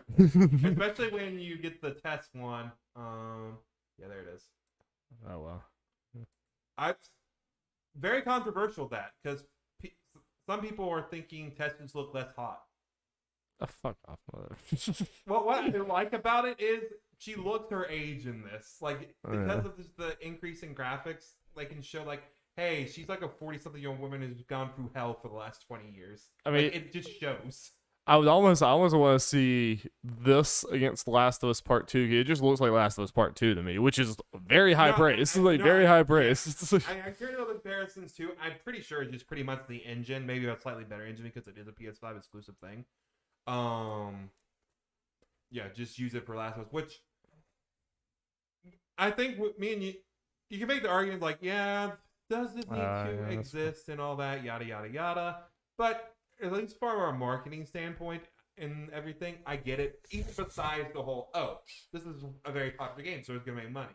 Especially with the HBO show coming out, the kind of synergy with it, it's like, okay, I really like this. Let me try out the games. Yeah. Oh, here it is. Both game, the part 1 and 2 on the most recent platform, and they look roughly the same visually. No, it's so cool. Yeah. Gameplay, they're gonna have complete cohesion because it's pretty much using the Last of Us 2 system the way they made it sound. Yeah, like I'm just taking this news in a vacuum, not thinking about anything else or whatever. It is a cool thing that I get to someone's coming into the thing, or if I want to replay these games, which I'm for sure gonna do because these are two of my favorite games of all time. PC, by the way, that too. That'll launch but later. I would have to imagine that means part 2 is coming sometime soon, but like whatever. That like if I want to replay this or show it to someone, you basically get to experience all of like the whole, both of the games, the whole story or whatever, without having to do any of that. Okay, it is an old game and you're gonna have to do whatever. Like, it doesn't really like keep that in mind. It was from 2013.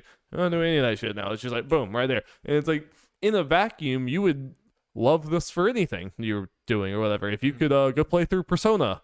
And Persona 4 just had all the quality of life, had everything great or whatever, like Persona 5, and you could just do that. You'd be like, fuck yeah, let's go. It's like, so it's like, yeah, do we need it? Do we not? Like, I mean, it's a cool thing to have, regardless. It's not thinking about opportunity cost at all, because like we really just don't know enough to like. It's just cool. It is a cool thing, and if you could have this for every series you ever did, you would.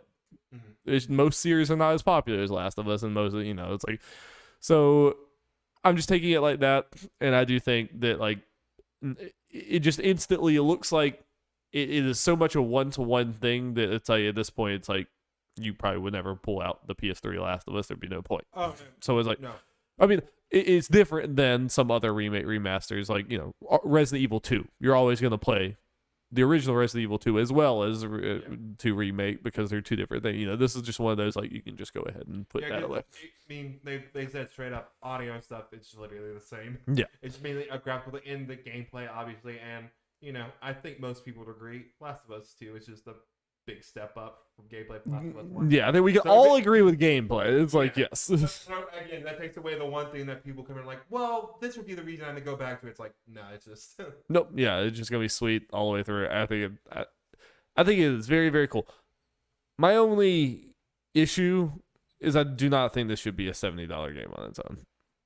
I mean, I will probably pay for that, but I do kind of think that because this is kind of a neat thing, but it doesn't necessarily feel like, it doesn't feel like the level of like Final Fantasy VII Remake with this crazy fucking project, or RE2 remake or RE3 remake where it's like we're doing this crazy thing or whatever. this is way bigger than a remaster, but it is still kind of feels like, we're just making the definitive way of playing this game. Mm-hmm. So like I feel like it should probably be like $50, something like that. For that, at least, I mean, then we just get into the argument of what's the stuff be in general. But I mean, most remasters do come like remasters and not remakes. Even from previous years, just come at the full price, and $70 is just the price of a PS5 game. Yeah, do most remasters come at a full price? I think like Ghost of Tsushima and Death Stranding and them all did. Might be wrong, but isn't base Ghost of Tsushima probably still full priced? No, not at this point. I mean, you probably get it for cheaper for sure. But on sales for sure, but I think at base level, I think it is still full price. I guess then we get into the difference between the digital store and the physical store, which are going to have different prices. Yeah, I'm pretty sure stuff like Ghost of Tsushima is already like full price as is, but I guess I'm usually thinking of stuff like Final Fantasy XII Remaster. I don't think was like like these old game remaster ports. I don't think are normally full price, like completely full price at the launch, but I might be wrong. A lot of them are. Yeah, anyway, whatever. But or at the very least, not as below full price as you might think. Yeah. So the fact that it's a remake, that it's easy enough to justify it being the full price. I mean, and they get into the fact that it's PS5 games are unfortunately $10 more than the version. I mean, the price is going to be whatever people pay for it, and people will pay this. So people are going to pay that. I might be one of the ones that pays it. I mean, I'm definitely not going to get a PS5 specifically for this one, but when it comes to absolutely no reason to. And you have that, but when it comes to PC, I may buy it myself anyway. We'll see. I probably would wait for it to be on sale at that point because I can play it on your PS5. But yeah, I think I was impressed. We were talking about the we don't know how we're gonna feel about this. I don't think that this is like the most exciting. Like this is not like the most exciting thing that's gonna come out this year because it is a game we played before with not like much actual new content.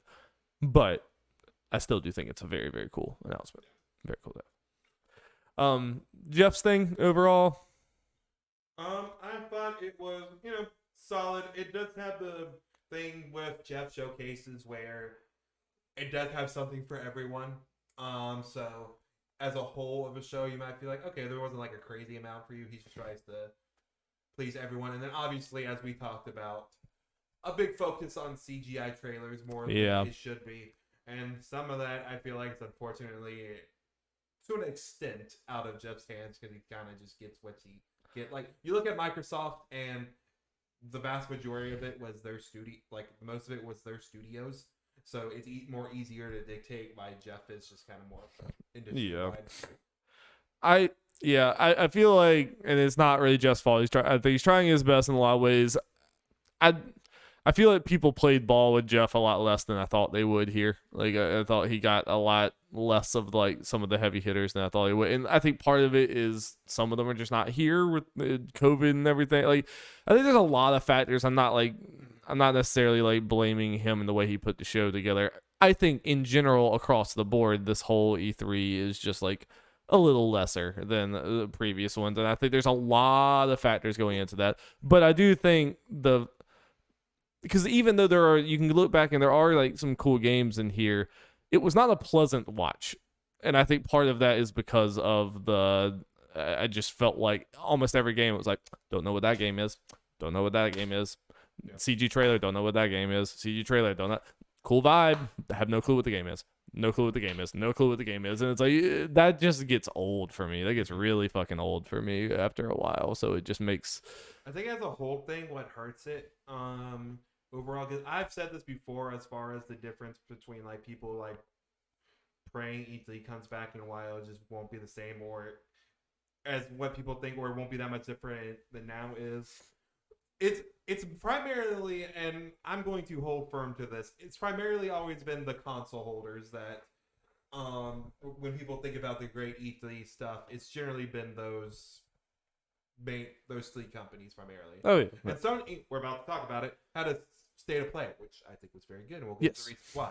But it was smaller and third-party focused. It didn't have their big first parties, which is the big reason why people really get into it. And one of the big announcements that people look at as why E3 is great was the Final Fantasy VII Remake announcement. Hey, we got the announcement for the sequel did? today. It just wasn't at a main conference. And Nintendo hasn't had their thing yet. So we have had 2 of the 3 films. For sure. For you, but just kind of the general. Right. I mean, honestly, if I'm going to be honest, the biggest thing that has made this E3 time feel kind of lesser and not feel like E3 to me is the lack of impressions and stuff. It's like this is probably going to be, God, I hope the last E3 time before Breath of the Wild comes out. No one's playing Breath of the Wild. Final Fantasy 16. No one's playing Final Fantasy 16. Callisto Protocol. No one's playing that. It's like there's so many big games. It's like all the impressions and stuff. I think it's telling that you watch the Easy Allies thing. I enjoyed it or whatever, but it is like 95% little indie games and everything, which is cool. But it's like you think back to like previous E3s and it's like it's just not even close to the level of access. And I think Jeff tried, but I think it's telling that like Street Fighter 6 is like the only AAA game that came to ball for that. Sonic Frontiers. The only AAA. Yeah, my hope is because he just because of timing and everything of it, the fact that he's already announced. I guess that was the big final announcement. You could say announced that Summer Game Fest happening next year. In person and digitally, so we'll have this showcase, but it'll be in person. And since he just did the people being able to play the games, you gotta imagine it will be there next year. Hopefully bigger, especially knowing in a year in advance that it's probably happening. For sure. I mean, there's just so many things. Like, I think Jeff can put on these good shows, and I don't really think this was completely Jeff's fault because I do think COVID is part of this too. And I think and I don't know because like. We all kind of looked to him to kind of take the place of Microsoft's conference in a sense because Microsoft, and it did happen, and Microsoft was like pretty laser focused on themselves for the most part. Not completely, but there was like a big focus on their own things or whatever. And a lot of their them were kind of more smaller titles. Right. So you were thinking like, okay, then, because honestly, a lot of the biggest moments from the last few Microsoft conferences have not been Microsoft games. So it's like, that's why I was thinking, it's like, okay, Jeff has a chance to really like, kind of take that, and it's like I don't necessarily think that came to pass fully. And part of that is like even Forspoken nowhere. It's like there's other like big games that are coming out soon that it's like you would think in any normal year it'd be like, yes, they're gonna be at E3. Are you kidding me? Of course they're gonna be at E3. And it's like seems like there's a fair number of those that were like, we don't need to. It's like, and is what it is. It just felt long and not meaty enough. Like it didn't come out. This was, of all these showcases that I watched, this is the one that I felt like my time was wasted the most, because the other ones, some of the smaller ones, like Day of the Devs, I think was like an awesome use of my time. Devolver Digital, 4 great games in out, boom, it's like, that State of Play though, Darby, which was also pretty short and sweet, about 30 minutes. Darby, this is one of those times where I can tell the internet, I mean, I don't exactly always say it, but I can kind of tell you, so people were like, oh, nothing's going to get shown here. There's no going to be God of War, which I think was fair because they mainly talk about third party, but no God of War, Final Fantasy 16. Well, we got 16, and we got much more. Oh yeah. We got Resident Evil 4. Right off the bat. To be exact. It started with the date and then going into crazy shit. So yeah, coming out March 24th, 2023. Yeah, well, you're way more of a Resident Evil guy than me. So what do you think? I'm excited. I want to. Yeah, as already said, I've become more a Resident Evil guy, but because it's more recent thing, I have not played all games, including the original Resident Evil 4, which I know is blasphemous. I'm gonna work on it. I got the original, remaster, whatever the fuck, on Switch. I hope to play soon, and then I'm going to play VR, and then I will play this, and then who knows, maybe play it when it comes to VR. That's this will also have a VR. 4 playthroughs for Resident Evil 4. Maybe, because it all sounds funny. I want to I played 2 and 3 remake, but I've never played the original versions of them. Especially, with 4, I want to play it. Because everyone says regardless the original version holds up better than the earlier games and it's called one of the best games of all time, yada yada yada. Yep. And this seems like it is going to be maybe more different than the other remakes as far as tone, because 4 was more silly in some ways, started the sillification of Resident Evil. But this one seems to be going to a more strict horror route. At least that's kind of what it looks like. And I think they kind of hint at there might be more like actual story changes in it, like even comparison for like 2 and 3, which were kind of minimal from what I can tell. Yeah. I don't know. I'm kind of speaking for ignorance a little bit, but I kind of have a feeling. I feel like in both Resident Evil 7 and Resident Evil 8, I've noticed just from watching like you play and watching people play on like Max and stuff play online, like all those trailers were very kind of serious, gritty horror stuff or whatever. Yeah. But when you get in there, there's some goofy ass, corny shit that happens in those games. Like I have a feeling that even this RE4 remake is going to be goofier than you maybe think. It's like I think just kind of maybe in comparison, like I feel like the serious meter is going to be kicked a little more there compared to the original. It's more what I meant. Yeah. Than just straight serious. I would expect this to be the most 1-to-1, the closest to 1-to-1 out of all these remakes so far. Just because, I mean, I think the gameplay they're going for is kind of close. It's probably going to be closer to like. RE4 was just the most modern feeling of all the old ones that they've done so far, obviously, and it was the first big action or whatever. It's like they're not. It's probably gonna feel less like they're changing the genre of the game, almost like 2 and 3 did. It's like in some ways. So, but I don't know. Maybe they'll go more crazy than I thought. I think. Final Fantasy 16. Not the only 7's not the only Final Fantasy. Nope. The last couple of weeks. Finally, got a release window. Coming in summer 2023. Got pushed out of this year. Sag. Not even early next year, 2023. We finally got a trailer. Got a little more gameplay. A little more of that story. Got them, the choir singing all the summons names. It was so over the top. Yep. What do you think, Darby? So over the top. It's another one that I'm very conflicted on, to be honest with you. I'm very like kind of split down the middle, not knowing what to think. I think it looks very quality. I think it looks very high quality. I am not sure it's a game that I'm going to enjoy. Primarily the combat? Yeah. I mean, the world is also doesn't necessarily seem as immediately striking to me as some other Final Fantasy worlds. It definitely, it kind of feels like Diet 14 in some ways, like just vibe-wise. But, I mean, that could be good. I mean, that could end up being really good. It's just not, like, immediately punching me in the face. Like Midgar or, like, the beaches in Final Fantasy 10 or, like, Rabanastre in Final Fantasy 12. Hell, even some of the cities and stuff in 13. This doesn't, like, jump out to me as an iconic thing like that.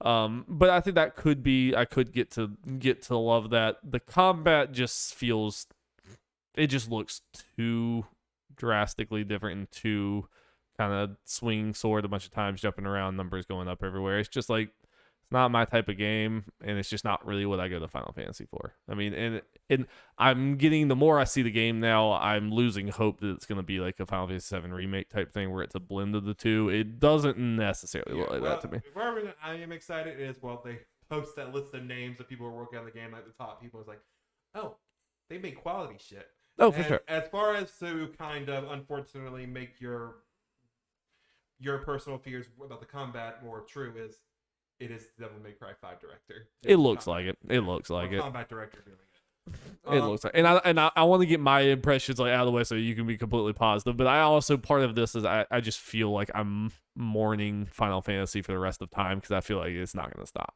Like, I feel like once they ditch this, they're going to ditch it hard. And I feel like 17, 18, I feel like it's going to be done. So I might just be watching it slip away personally, which is sad. But are you into this? Oh, fuck yeah, let's go. As far as the combat, yeah, I could have probably would have preferred at least going in, and obviously need to play the game before getting exact feelings, more like a Final Fantasy VII remake kind of thing. But I'm not someone who's played Devil May Cry and, don't always play those kind of actiony games, so hard to tell exactly how I'll feel about it while playing it, but it looks fun. Oh, and I know that kind of stuff is quality. So, and I'm just kind of open to it. Like, it is a bummer that Final Fantasy has gone completely away from that kind of stuff, but they've been heading that direction, so it's just kind of less surprise and more something I accepted. Big reason to be excited is, the vibe and potentially the story again, because a bunch of 14 people are doing it, and Have not played, unfortunately, because it is a million hours long. But when you hear this stuff about the 14 story so much, I just can't help but believe it, and from the right people, yada yada yada. So I have faith in that. And I get what you're saying about as far as the iconicness of the areas. It's a weird thing.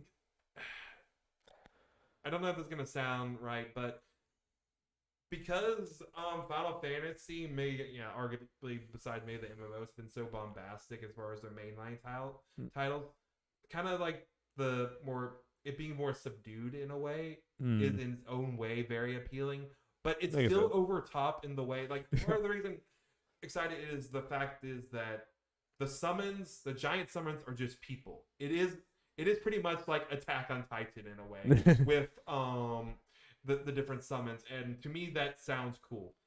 In some ways, it could hurt Attack on Titan, but with this, I think that's a very cool different thing, especially when they show the giant summon battles, which those might not be a crazy thing. They might be very QTE fest thing, but the way the graphics look, they're at least going to be epic as fuck. Well, I kind of hope, and it kind of looks like, I hope that's something that's just kind of happened, because the people look helpless. It just looks like there's these like gods fighting each other, and it's like, if you mortals are in the blast zone, well, fuck you. It's like that's kind of cool or whatever to have. Like, I like the game being that focused on the summits, and I think you're absolutely right, and I absolutely 100% get what you're saying immediately, but it is hilarious to look at that trailer and say subdued. It's hilarious, but you're right, though. I get what you mean in a lot of ways.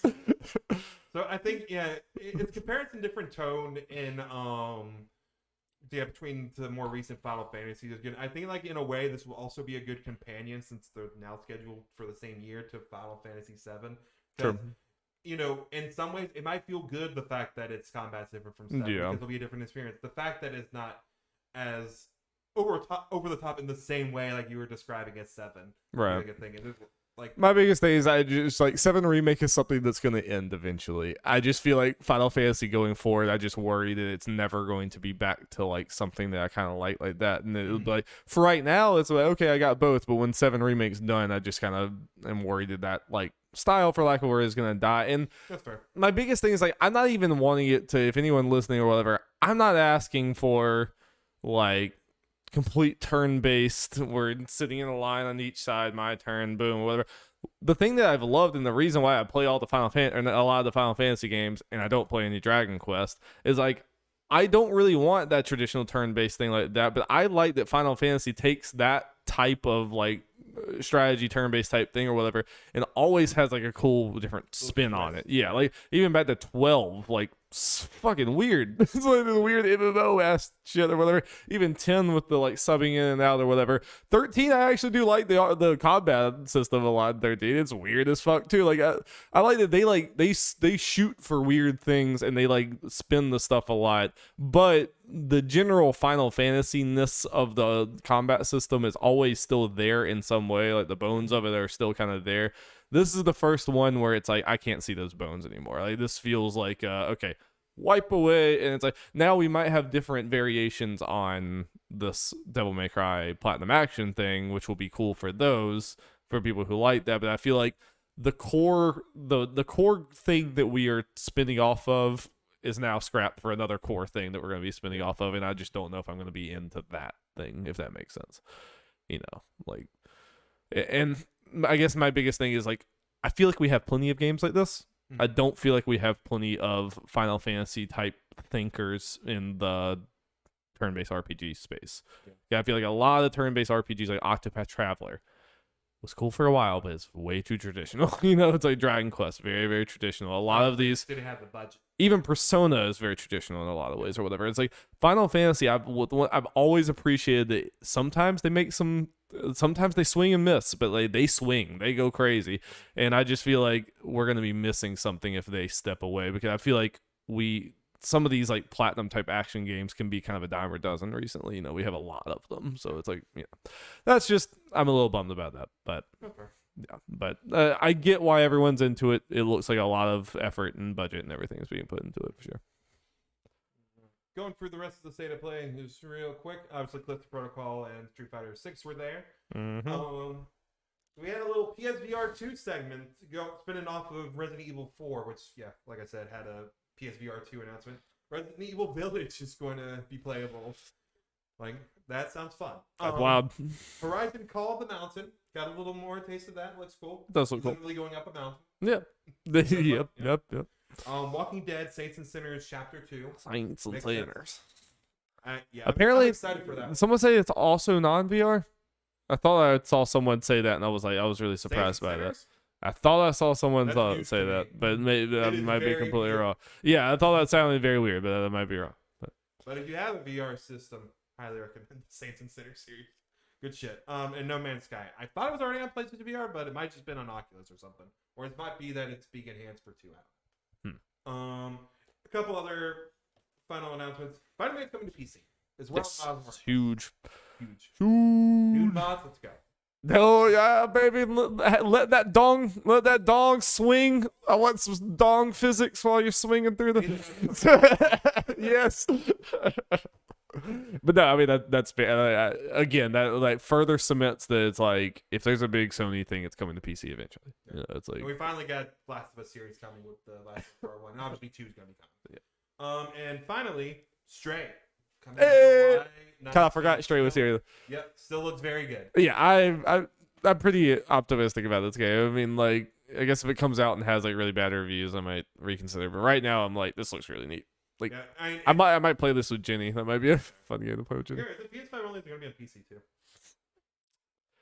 Do not have the crucial information, sadly. But I know you're going to be a kitty, and I want. Okay, it's on Windows. It's PlayStation console exclusive. Right. I'll play it on my fancy dancy PS5. I swear to God, if the cat dies. They would never. Swear to God. They would never. All right, moving on. Capcom Showcase. We actually had a third-party developer deciding to do a showcase. I mean, we technically just watched the Square Enix showcase. True. So it was just. I need to decide if I count that as a major showcase. So very particular. Yeah, Capcom went over. They've said straight up, already announced games. So people are naturally like, Dragon Dogma 2 is going to be announced here. Like, calm your tits. Started out with Monster Hunter Rise. Showing off new monsters. You gotta have the DLC for Sunbreak. Don't need to go. Yeah, we just not them. We not them boys. Yep. Talked about a little arcade collection thing. Looks cool. I think it has weird monetization like the last one. Whatever. Well, they did talk about Dragon's Dogma. They had a little thing there. It's like, it's the 10th anniversary. Yeah. Watch on this day, the same time as the Final Fantasy VII presentation. Watch this little video showing the history. But I saw it before. You doubted, Jeff. I did. They did announce Dragon Dogma 2, so yay. They did the thing. Capcom's had a very good couple weeks. Oh, yeah. I would say Capcom's back, but Capcom's been back for a while. They just continue to be back. Well, now with Street Fighter, it's just now more all the main pillars of Capcom. Yeah, because the fighting game pillar was still dead, but now it's like, hey, we go back. Now with 6, we're like, okay, we're gamers. And then they ended the Resident Evil section. They ended with next gen versions being shadow dropped. Cool. Let's talk about that Resident Evil Village update.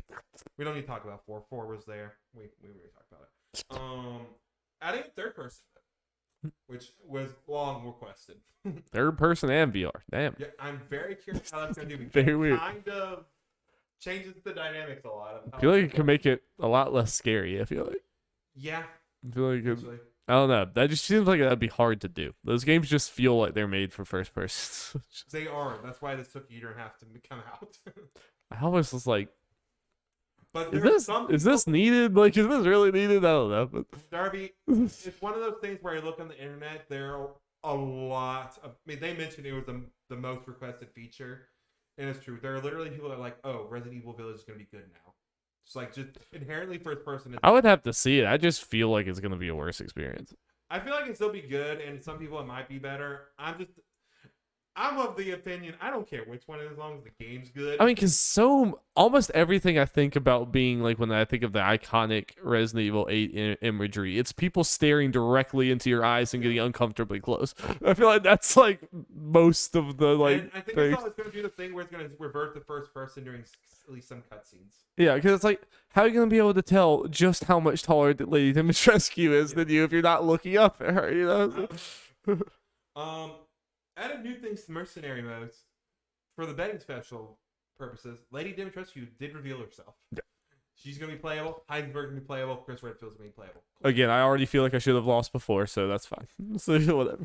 And the most important thing they announced, the Resident Evil 8 Village DLC, Mm-hmm. Shadows of Rose. Everyone's thinking it was going to be a Lady D origin story, and honestly, I'm perfectly okay with it not being. Yes. Yeah. I am much happier with this. It is following the events of Resident Evil 8, talking about Ethan's daughter and her living with her powers and all that kind of stuff. 16 years later, which is definitely the farthest we've gone in the Resident Evil timeline by far. Is RE8 not the furthest already? Well, it is, but it's like those were But kind of we're on equivalent years. Now it's pushing it 16 years beyond that. Gotcha. So like Chris is in his 60s now, and there. So I am somewhat of two minds about this. Like, I wanted the story to be told either way, so I'm glad we're getting it. But my fear is that they're going to do this and completely drop the winters going forward. Yeah, Which would be a bump. A lot of people would be happy about that, but I actually like them. yeah, I could see that. Because I expected this to be like basically the premise of the next game. Is what I expected. They set up another thing related to 9, which I think is going to be where Chris is going to be playable again. And it's going to have 60-year-old Chris. Well, no. I mean, it may happen before this. Yeah. They literally set up, Chris, this is going on. It's like, oh, let's go. So I think it's going to be related to that. So we know Chris will survive, but it's probably going to happen anyway. But yeah. Yeah. Cool. So but excited for this one. Oh yeah. Coming in October with the rest of the stuff, is this going to be a new edition, like the gold edition or something? This is also in third person, which I'm generally more.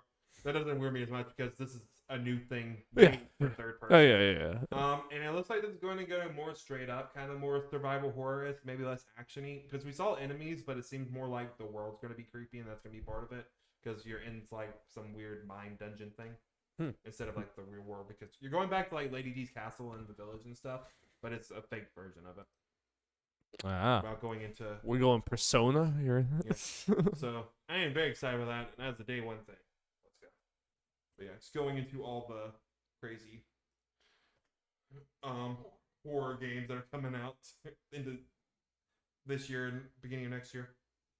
Speaking of horror, let's talk about Devolver Digital.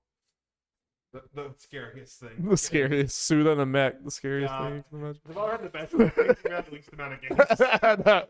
Isn't that just watching it, right? Isn't that just how it goes? I actually haven't seen the whole thing. I've just seen like basically the pseudo thing part. Whatever. It's so good. It's just so much fun, and they're just obviously making fun of a lot of video game like industry shit and stuff. Yeah. Well, having good games. Well, they have yes, the games are very good. Yeah. But yeah, it's very funny, and they need pseudo there every year. It's just, absolutely. yeah, even if you know the game, they're just watching for the fun. It's just the short like 20-ish, 25-minute thing. Yeah, I need to. I meant to watch it all the way through for this, but talk about those games real quick. Cult of the Lamb got a release date for August 11th. Yeah. Go ahead. I think it has a demo out and reception. I've seen has been positive.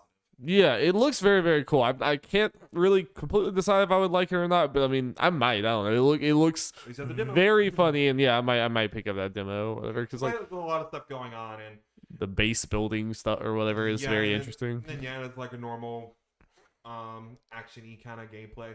It's just kind of more like we've been talking about. Like obviously we talk about their funny showcases and stuff, but Devolver and Annapurna also are just two of those publishers. Like they sometimes miss. Their Annapurna, but they have a very good hit rate. Their hit rate is very good, very high. And I saw someone post after this, as far as Devolver is like, yeah, they get a lot of like stuff where people look at stuff, and they turn a lot of shit down because they are looking for that weird quality stuff. You can tell, and I wish that there are definitely some other studios, other publishers that I think would stand out more if you because I think the fact that we all say like we see Devolver or we see Annapurna and we're like, ooh, that's worth a lot. That's worth more than some of these publishers realize. It's like, and losing that also means a lot because right now, if you see Platinum come up there, you're like, could be good, could be not. I don't know. The only time you see Platinum and your ears perk up is when Nintendo Direct at this point. Yeah.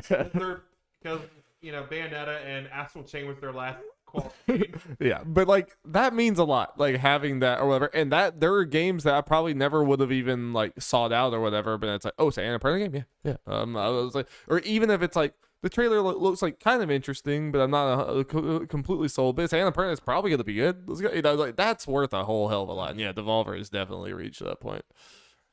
Anger foot.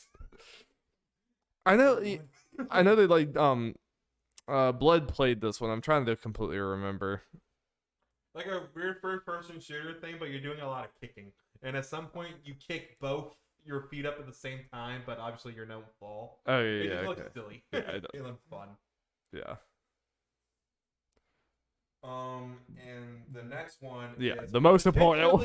The most important one. The best trailer, best impressions of any game we've talked about for the most part, at least up there, for sure.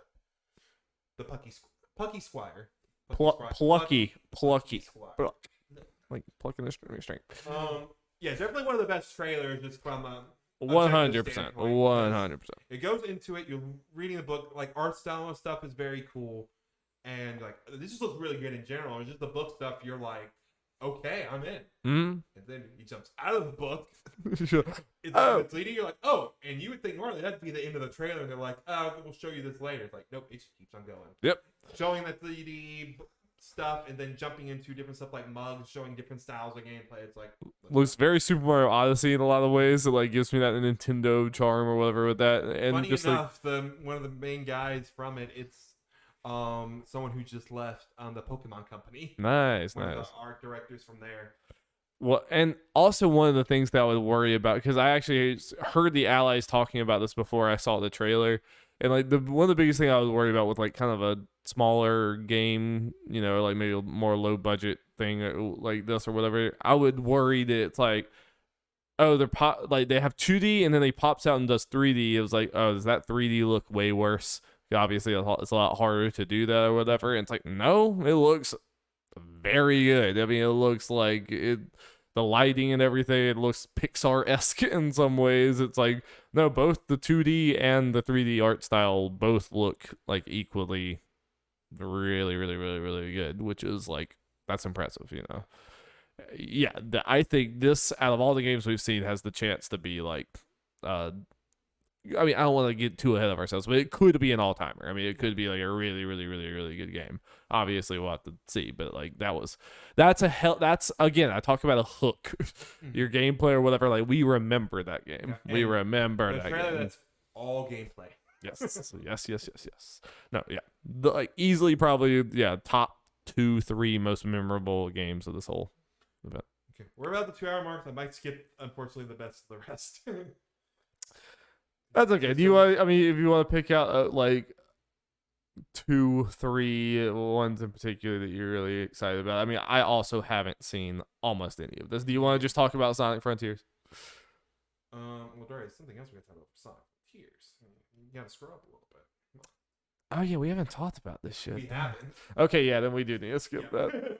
I didn't realize that we had that to talk about. Damn. Yeah, it's been a bit, Darby. It has been a bit. Oh, is this other news this week too? Fuck. It's a pretty quick other news. Okay. Very, very quick. Pokemon Scarlet and Violet. We got a new trailer about this 2 weeks ago at this point. Is this like the most meaty podcast we've ever done? As far as just like so many things that from straight news perspective, because we didn't talk about any games 100%. There's like 4 things that could have been made topics. Yeah, and there are definitely games in the best of the best that. It's like, so, yeah. But maybe we'll bring them in the next podcast to give them. Sure. There's some good stuff in there. Sure. And some of them are playable demos that I might try.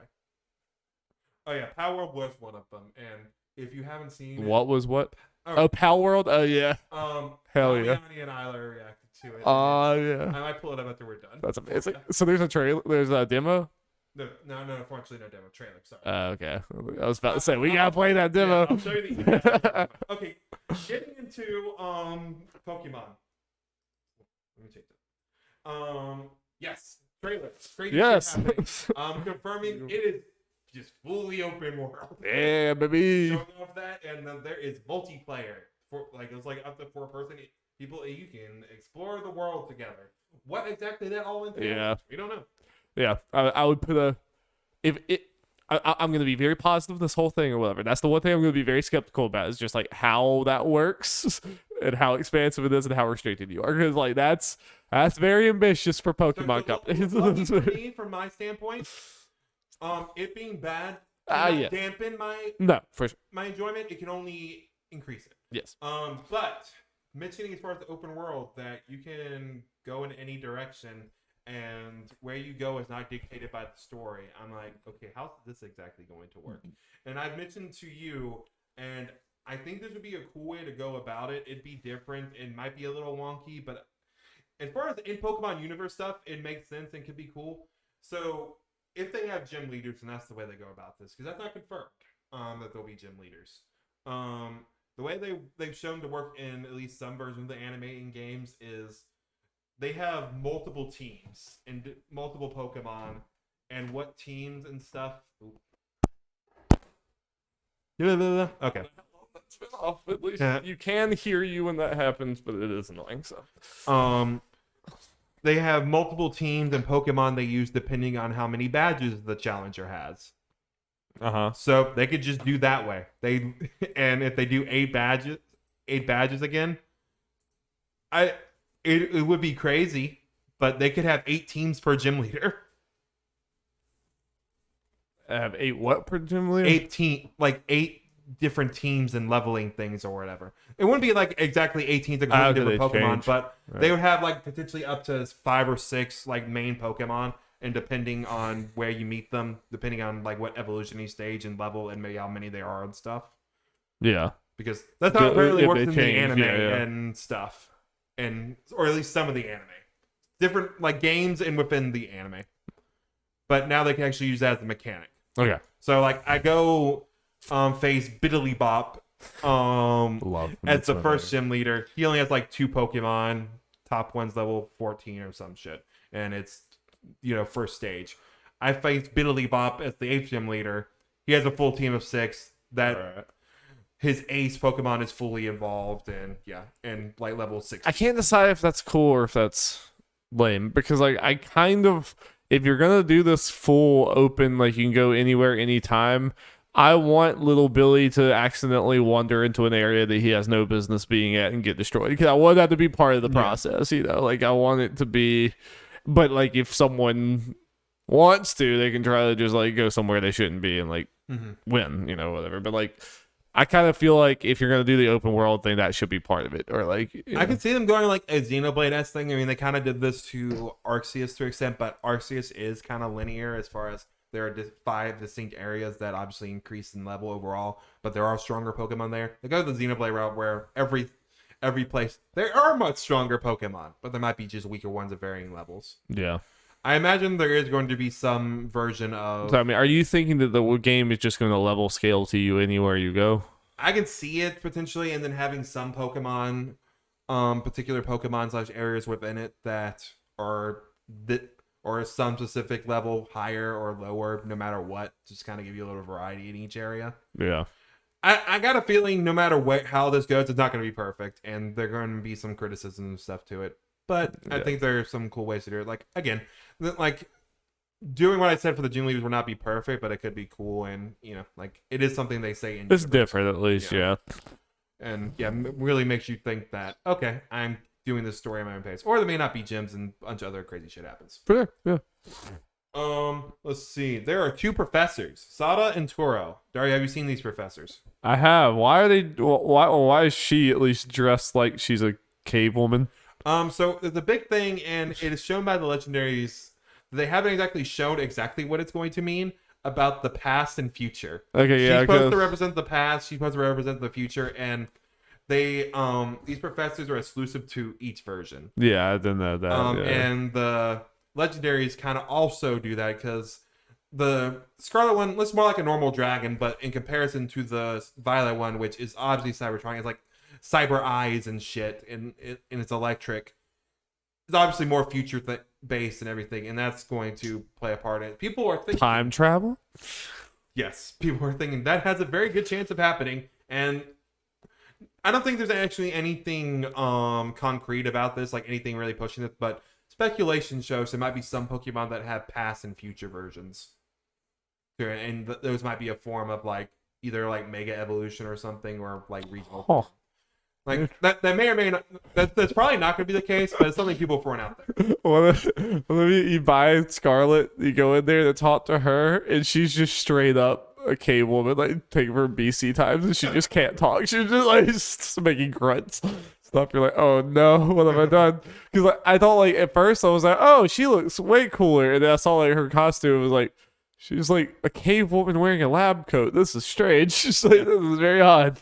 Another people speculating about is that whoever the professor that's not the main one from your version is going to be like the main villain of your game, trying to take the world either into the future or the past or some bullshit. Traditionalism versus Mario.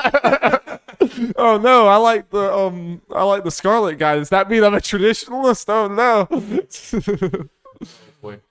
Shout out to your friend / rival Nimona. She looks pretty. She looks really cool.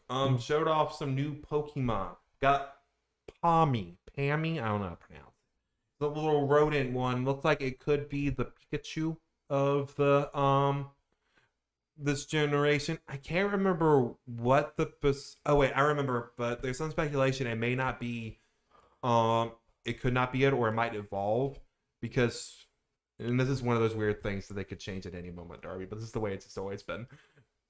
A lot of Pokemon have different names depending on the region, because translations and shit.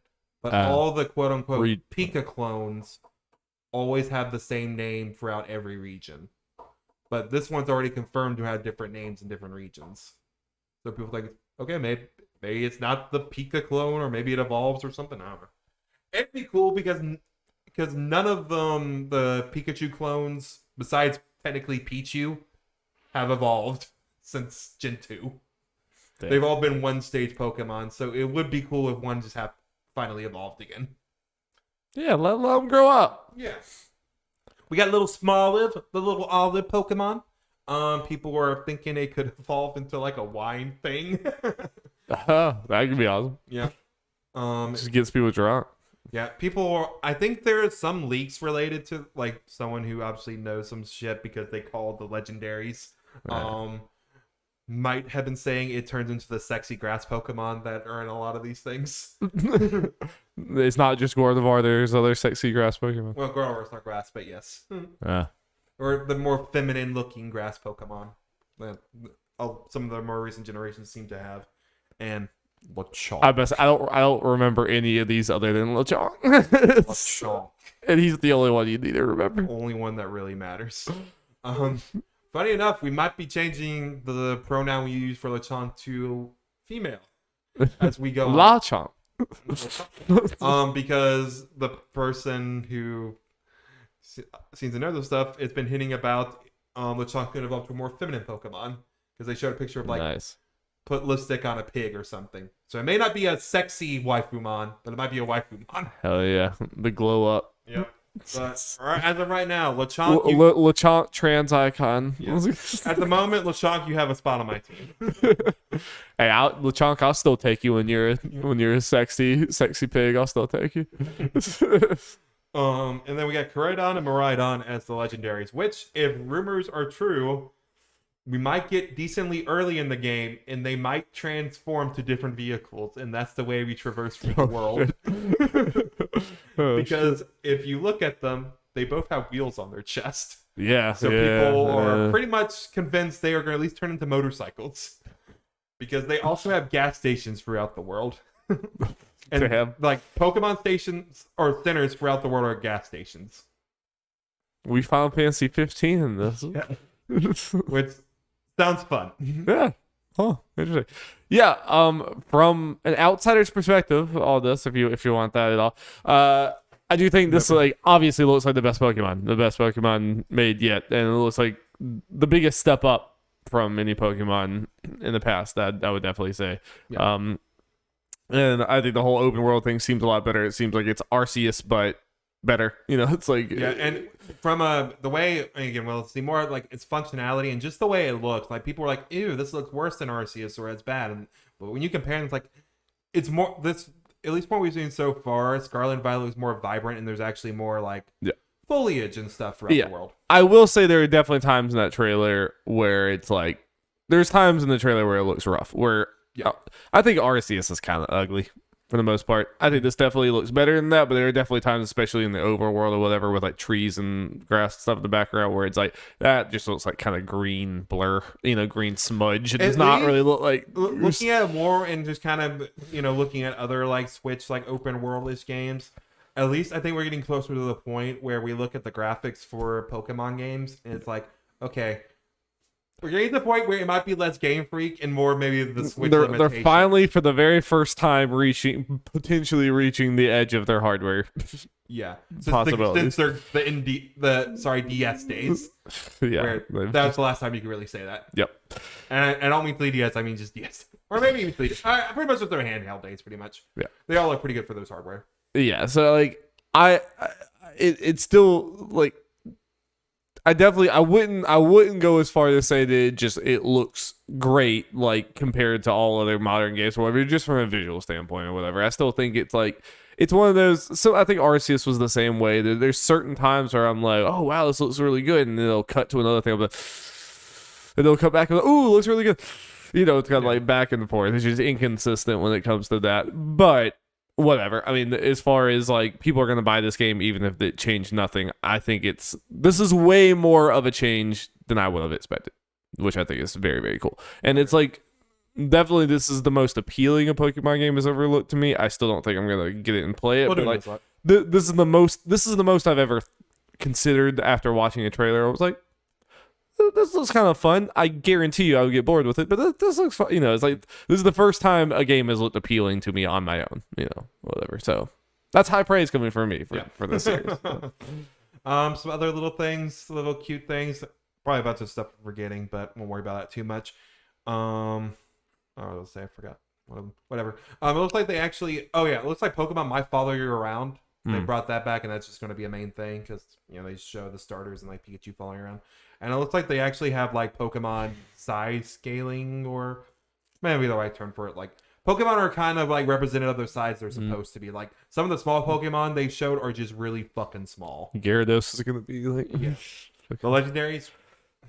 Like I'm hoping that's a thing that just adds to the world and just makes it feel more right. 100%. But speaking of from world games and the transitioning to them, and ones that may not be look as good. Talk about Sonic. We'll lead up to the big one because Sonic had a little presentation of their own. Oh, so there's other things. They announced a couple things. They showed off Sonic Origins. Well, not much, whatever. We know that's coming out soon. Looks neat. Whatever.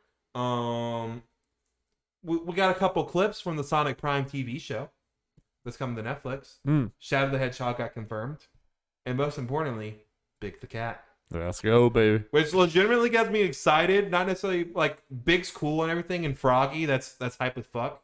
But just kind of what Big in a way represents, because a lot of the TV shows, like they do the Sonic, Tails, Eggman, Knuckles, Shadow thing usually at most, and that's just kind of it.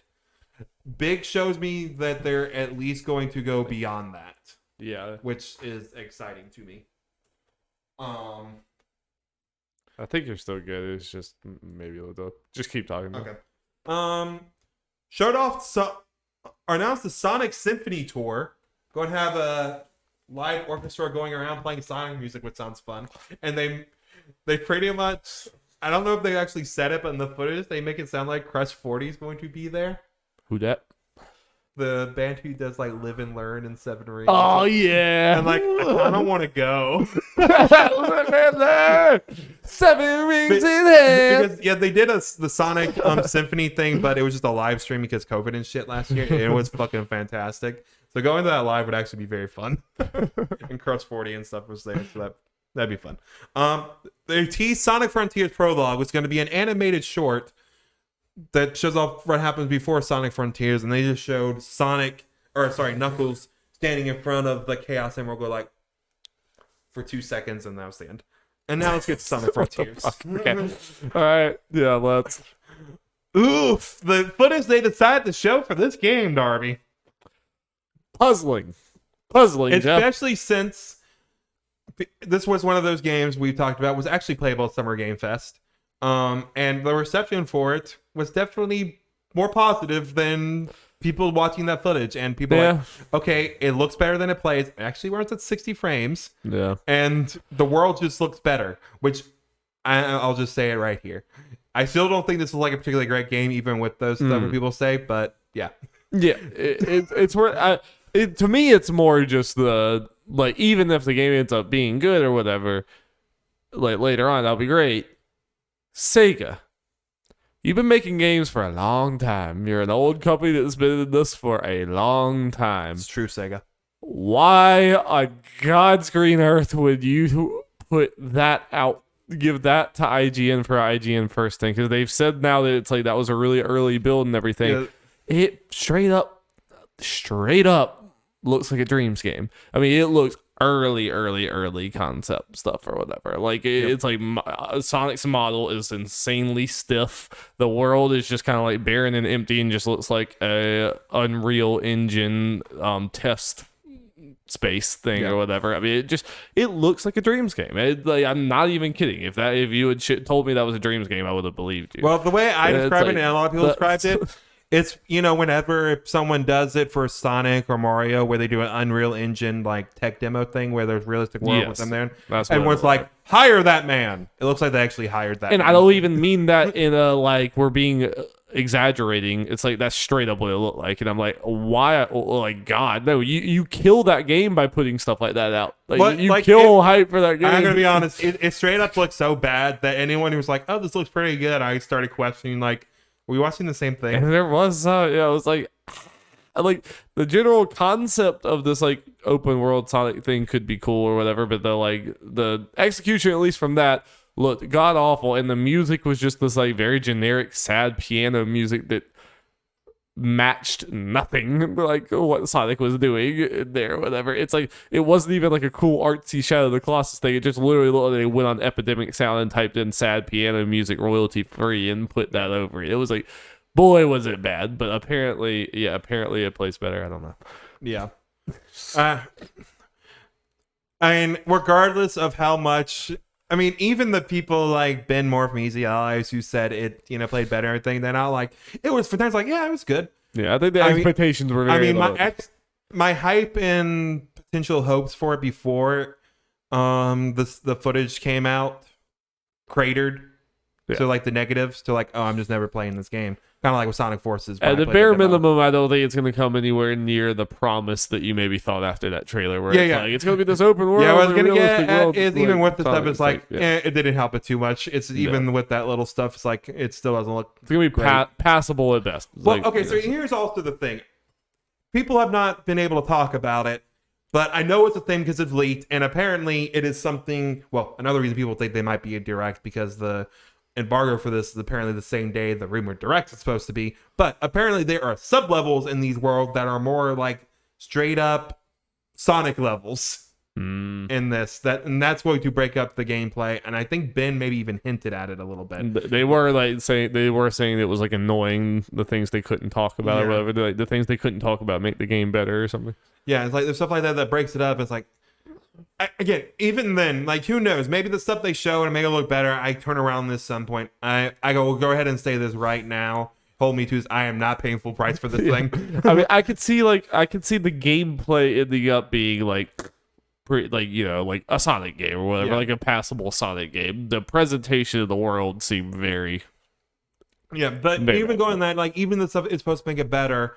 And again, Sega, I don't know who decided to put out that statement just declaring that it's very early footage you guys just don't understand yet. Like, what made you think it was a good idea to put out that footage in the first place? They made it the IGN first. It's like this focus of the month. They do these big, and people aren't going to see that it's early or even see this gameplay or even hear people talk about this gameplay. They're just going to see that IGN video and like, oh, this is like garbage. and Yeah. they have every right to No, think that. I think this is gonna be this is how the video game industry works. I think I honestly think the story of this game is already gonna be written, that it's like a really bad game that was shat out. Like regardless of what happens now, that's gonna be a hard image to shake at this point. You know, I like it's kind of sad, but that's just kind of how this works in the video game industry. And like Sega really should know that at this point. And it was just like, it just frustrates me because like Sonic seems like it's stumbling into success with the movie. I mean, they made good movies, but like Sega just seems like they license out the movie rights, and then a good movie was made. And they're like, oh fuck, shit. Well, it's like this is the opportunity to get some of those people into the games, and I just don't think they're going to be up to the task. Well, I really don't. At this point, Sonic been obviously known as a gaming icon for a long time, but I think we're going to kind of more quickly than you might think get to the point where Sonic is more known for outside of stuff, because obviously the movies are big, so that's there. The Sonic Prime TV show, I feel pretty good about based on what we've seen and people behind it and everything, so I think that's going to turn out pretty decent, which will help. And the Sonic comics, which are also very good. So I just get to the point where Sonic is more known for everything outside the thing that it's supposed to be known for. Oh, that's definitely happening. My thing is just, it didn't have to be that way. It could have been both. You know, it really could have been both. Like part of the again, if you like, I think Nintendo is probably going to fail again to make a movie that really gets as iconic as Sonic. But if you just handed Nintendo Sonic and be like, hey, he's a popular TV icon, now make a good game, I really think they could make an iconic really good game. It's like, I just wish that Sega could do that. Yeah. I hope. I mean, again, it could turn out okay and everything, but just the fact that it's been 5 years since Forces, like, okay, they had the time to do it, and then just seeing that footage, I don't care how early it is, the fact they decided to show that after 4.5 years after Forces, it's like it's rough. Yeah. I mean, it would be the same thing. Imagine if like 4.5, 5 years after Legend of Zelda or whatever, it's like, here's the big Zelda thing, and it's just Link kind of stiffly walking around this like very boring blank world. We'd be like, what are you showing me right now? Like, what the fuck are you showing me? And this game's supposed to come out this year? It's like, what? Yep. All right, close out some quick other news. According to Bloomberg, God of War Ragnarok is coming in November, and we're apparently going to get an announcement for it by the end of this month. So yeah, this came out because there are a bunch of people spreading a rumor that it was going to get delayed out of this year. James Wright like, that's not what I heard. Yeah, so I feel like this is just gonna be like a tweet at this point. Yeah, a little trailer. According to Tetsuya Nomura, guy we love. We love his shit. I don't know. I think he's washed up over it. Apparently, he was the hold up with Sora getting into Smash. We always thought it was Disney. Nomura said in an interview for Kingdom Hearts 4 that it was apparently him. Well, if I'm Nomura's friend, I'm like, hey, you don't have to admit that. Yeah. So you can just take some things to your grave. Again, you just better be happy that Sora actually did get in Smash, because if he said this and Sora had not gotten in Smash, then someone might kill him. Yep. According to Imran Khan from Fanbyte, the sequel to the hit Switch game 1-2 Switch, called Everybody's 1-2 Switch, is apparently in limbo as far as it coming out, because it is testing very badly internally. So they're actually scrapping it so they can make Nobody's 1-2 Switch instead. Yeah. Like, this is one of those things, like, it... Let it die. Let it be dead. Like... Do not dig this corpse out of its grave. What qualifications do you need to make decisions at a giant gaming company? Yeah, because like everyone knows, any layman knows, the only reason 1-2 Switch sold as good as it did because it was a launch title when there was nothing. The people making decisions, Jeff, we know more about video games than probably a lot of the people making these decisions, because they're investors that know absolutely nothing about video games. So they're like, what about this? This 1-2 Switch is near the top of our sellers. Make that. And I'm sure the developers are like, oh, God, no. What are you talking? It's like, no. Yeah, I guarantee you. It probably doesn't cost too much to make in comparison to it. Again, I don't know. But yeah. Nickelodeon All-Star added voice acting and items. So let's go. And also on PlayStation Plus, if you guys want to try that, I have played some. Voice acting definitely helps a lot, and they got a lot of the cast. Like, I was surprised to see for Jenny from My Life as a Teenage Robot, they got her original voice actress. And all that kind of stuff. And it is all new lines and, a lot of fun. Items are cool. They even said straight out, like, yeah, these are supposed to be pretty overpowered. They're supposed to be just fun, wacky bullshit. So they go crazy on that. Chaos. So. I'm hoping maybe in our friend group we can at least play it one more time. Give it another shot. Yeah. And finally, Todd Howard confirms Fallout 5 is going to be after Elder Scrolls 6. Just in an interview saying that, Todd, this should have been how Elder Scrolls 6 was announced.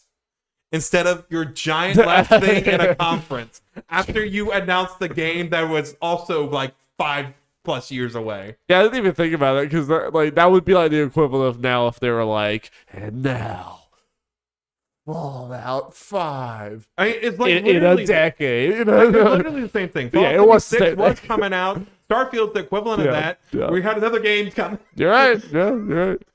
But see, growth. That's growth. Yep. And because it's so far away, that's why it's in fucking other news. But that year, that was like the headline was Elder Scrolls 6, baby. Where it was like, me and you were like, that people were excited for the Starfield Elder Scrolls stuff. I was like, these are nothing announcements. Oh, I distinctly remember some that was an A+ conference. We had Elder Scrolls. Elder Scrolls, that was great. We're going to get it 10 years after that conference.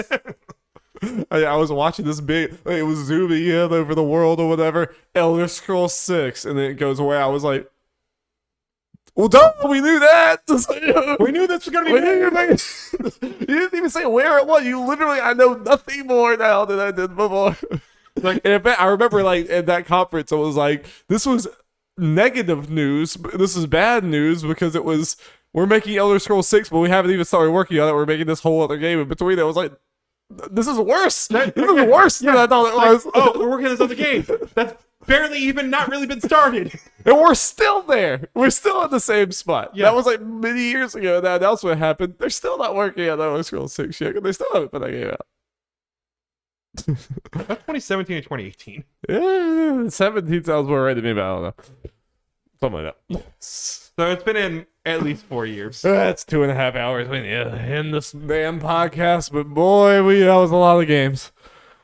Boy, howdy. Yep. I look forward to next time where we'll probably have more gameplay impressions because I think I'm playing the Fire Emblem Warriors Three Hopes demo a little bit. Oh boy, I'm gonna have some fun stuff to say about that. Positive stuff, not bad stuff. Okay. AI 2's that was gonna be out. Same pay as the full game, so probably play that. And probably some of these demos for some of these games, maybe try to get to. I know there's one in particular may want to get to. Probably some other stuff, but yeah. Oh yeah, we also playing the Quarry with friends. The Quarry, we have been playing the Quarry. Yeah, we will talk about that. We haven't even gotten to the scary stuff yet, so yeah. Whatever. So yeah, look forward to it. Until next time, go eat a hot dog. I will. On the highway. Just might not do that. Sitting on the highway. Bye. Bye.